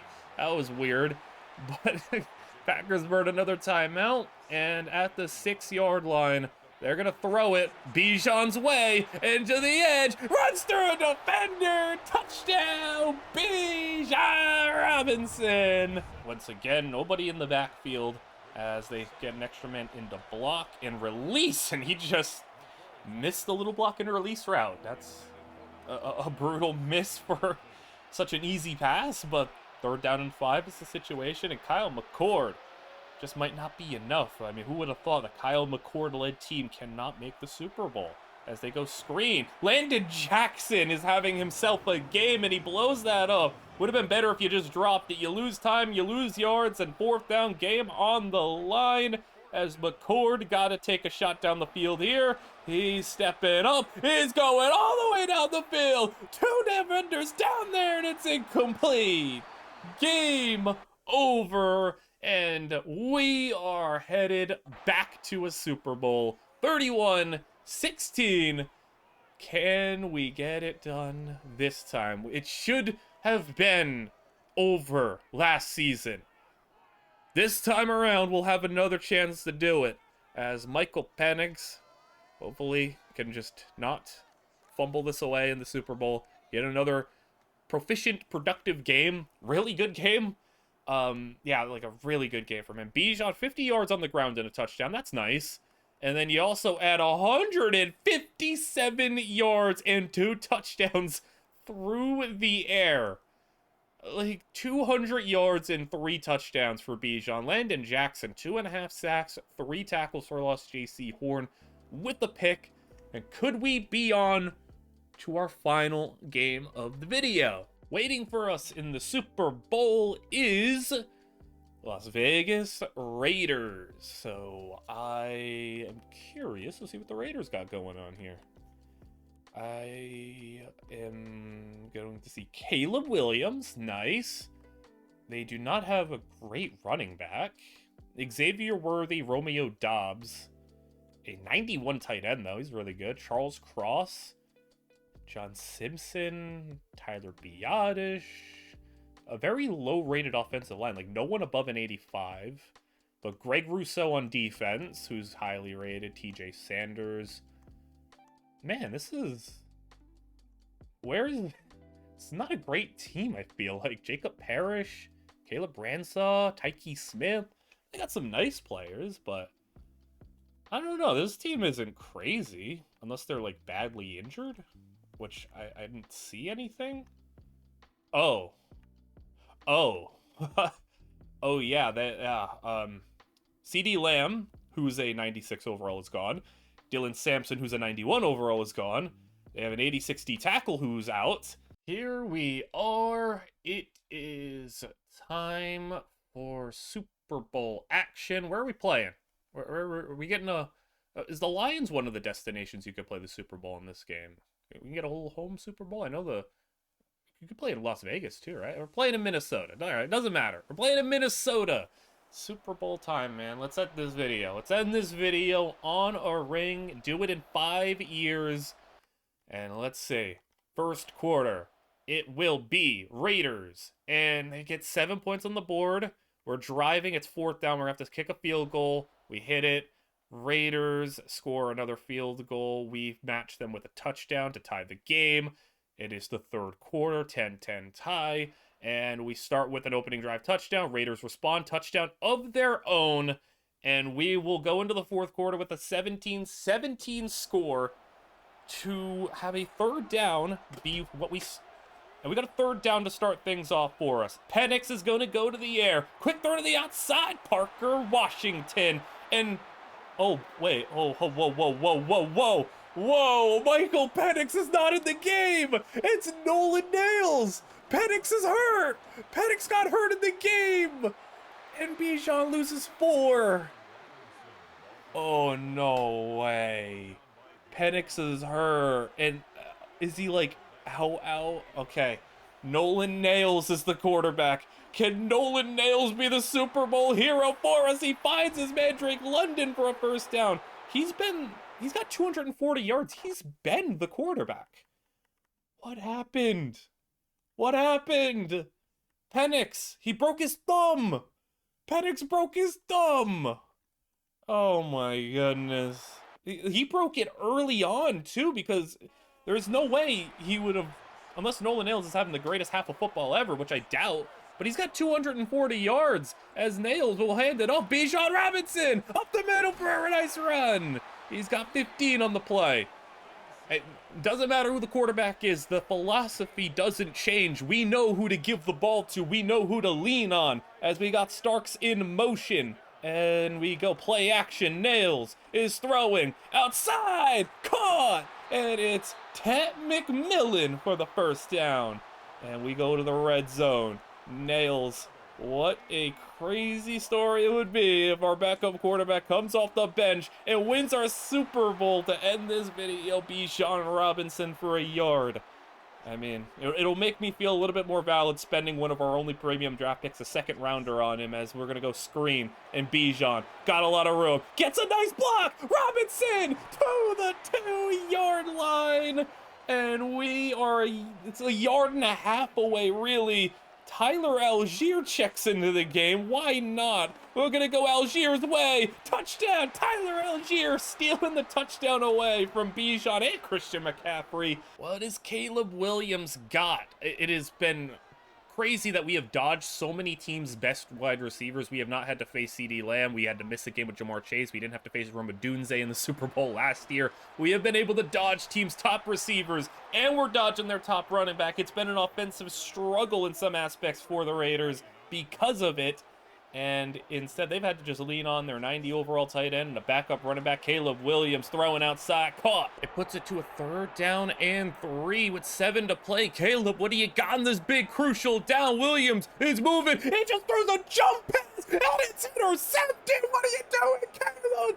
It's J.C. Horn. Touchdown. Caleb, what was that? He just threw one up. Look at what he's just jumping up in the air, flowing a pass for J.C. Horn to get a pick 6. And now, I mean, it's a real sense of urgency for you. You got under 7 minutes to go, down by 2 touchdowns. Set up the screen, and they got nice blocking on that one. I felt like Roquan had a chance at it, but he got held up pretty nicely, and they'll have the first down. 6 to go. As Williams probably got a score. I always think like by that, 3 to 4 minute mark, you'd like to get that touchdown to give yourself enough time, the 2-minute warning and your timeout still in your pocket, to get a stop and to give your offense what they need to go and succeed as they get another first down there. 49-yard line, 5.5 to go, under center. They're going to have a quick drop and a pass for a 7-yard completion. Roquan Smith brings him down. Now we go to the 45-yard line.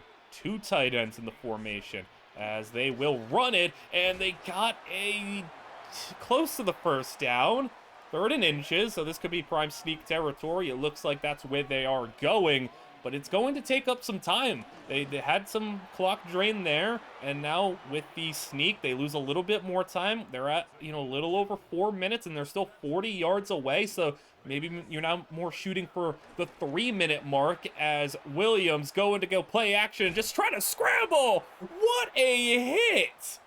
Oh my, was that a Lee McNeil who got out there and just leveled Caleb Williams? I don't know if that'll go down as a sack because it was like a no gain, but Caleb on play action has the man out of the backfield. He's not going to get out of bounds, but he will get to the 21-yard line, gain of 19. They're in hurry-up mode. Back to the line as Caleb has got them in shotgun defense set up. Can we get more pressure in on Caleb as we look like we're sending a couple of extra guys potentially here as he's taking his time at the line. 3:40 to play. No, we drop back. We're sending 4 over the middle. It's caught. And the fullback, I think, for them just lined up out wide. And, well, he just got a first down completion. Now they got a fullback out in the slot. This is weird, but it's working. Caleb spreading the field. 3:25 to go as he'll throw. End zone. And it's caught. Touchdown. Raiders and Caleb Williams respond. Very, very impressive drive from Caleb Williams. And they're going for 2. All right, this is a strategy a lot of NFL teams employ. Going for 2 now to try to win it later with an extra point. And that pass, incomplete. That is a huge hit from Freeman to jar that loose. And that could be a massive game saver for us later on if we aren't able to seal the game on offense, as Christian McCaffrey returning the kick, and McCaffrey not going to get far. 24-yard line. All right, guys, just 3 minutes and 18 seconds separating you from a Super Bowl victory as Nails is gonna throw down the field. Why are you doing that? Why are you doing that? Just play it safe. You have an 8-point lead with 3 minutes to go. No need to take shots down the field. I know Dan Campbell, you like to be aggressive, but come on. Nails, he's going to run it. Just get down, slide. Okay, he slid. First down, though. Good job, Nolan Nails for the first. He's not a crazy run threat, but he's got some mobility. As the 2-minute warning could be up with this play if the Raiders choose to let it be there and not use their timeouts, as Nails throwing again. Stop throwing the ball, but there's a flag. And pass interference on the Raiders. All right. We'll take it. We'll take it. Can we run the ball? Like, why are we just dropping back and throwing? We're trying to seal the game. No, we're throwing again. Quick slant. I guess that works, but man, run the ball. Why do we hate doing the conventional normal things? Why do you hate being normal? Run the ball. There you go, Bijan. First down and more, Bijan. That's what we should be doing. As the Raiders, they don't know if they can really stop Bijan Robinson on the ground with another first down, potentially separating us from that Super Bowl, as they're going to go run it again. Robinson, here he goes, another first down. One more will do it, as they only have the 2-minute warning stoppage. Bijan's got X Factor. You know what to do. You know what we have to do to end it. Nolan Nails, just hand it off. No, we're throwing. And it's a quick throw. And it's a first down. Okay, we got it. And that should do it. We'll kneel the football out. And we are going to take home the Super Bowl. Michael Penix gets injured early on, breaks his thumb, and our backup quarterback Nolan Nails comes in and wins the Super Bowl. And Bijan Robinson, I give you a lot of the credit for what you were able to do for this team.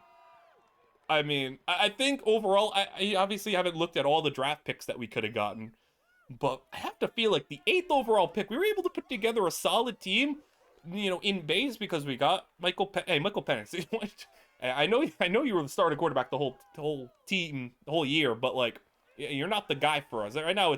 It's Nolan Nails who should be hoisting that Lombardi trophy, as there he is up on the podium with a couple of other players. As man, I don't know what other picks would have been much better than the number 8 overall pick. Obviously, other than like probably number 1, but like, how many picks would 7, 8, 9, 10, 11, 12? Like, 8's got to be a pretty good one because we were able to get a quarterback. Penix threw 3 passes, missed them all, and got hurt. Like, he basically didn't play. Nolan Nails did it. Like, it was all him. Yeah, that's impressive. Bijan goes for 86 yards on the ground, 33 in the air. And on defense, Barwin grabs 2 sacks, J.C. Horn grabs a pick, and the pick 6. Yeah, I mean, I think we were able to build a nice team, though. 2 elite level receivers, the best running back in the league, couple of nice corners. Offensive line was rough, but we were able to draft it. Defensive line was okay. We were able to build on it. Linebacking core, I mean, getting Roquan was awesome. And Michael Penix had a better season. This is more what we were looking for from Penix.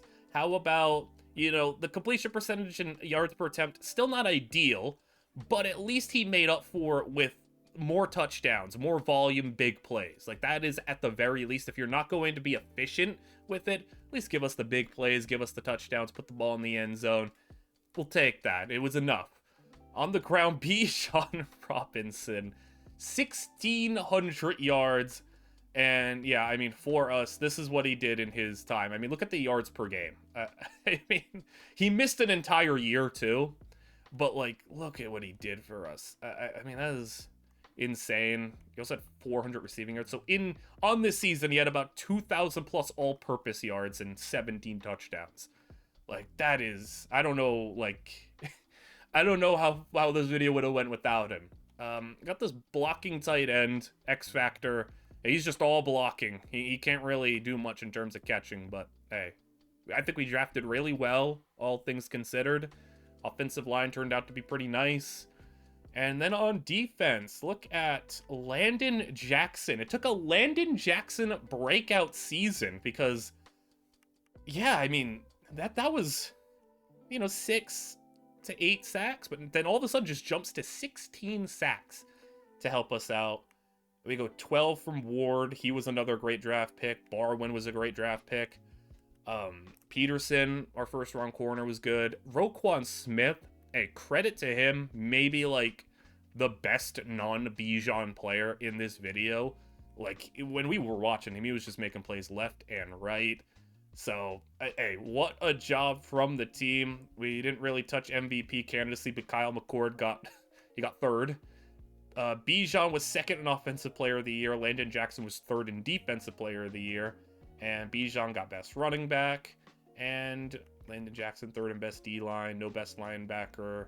No anything else. Our kicker was 2nd best. So, overall, we were able to do a pretty good job. Let me know what you thought of a video like this for a couple of reasons. 1, live commentary. Do you want to see more live commentary, face cam, stuff like that?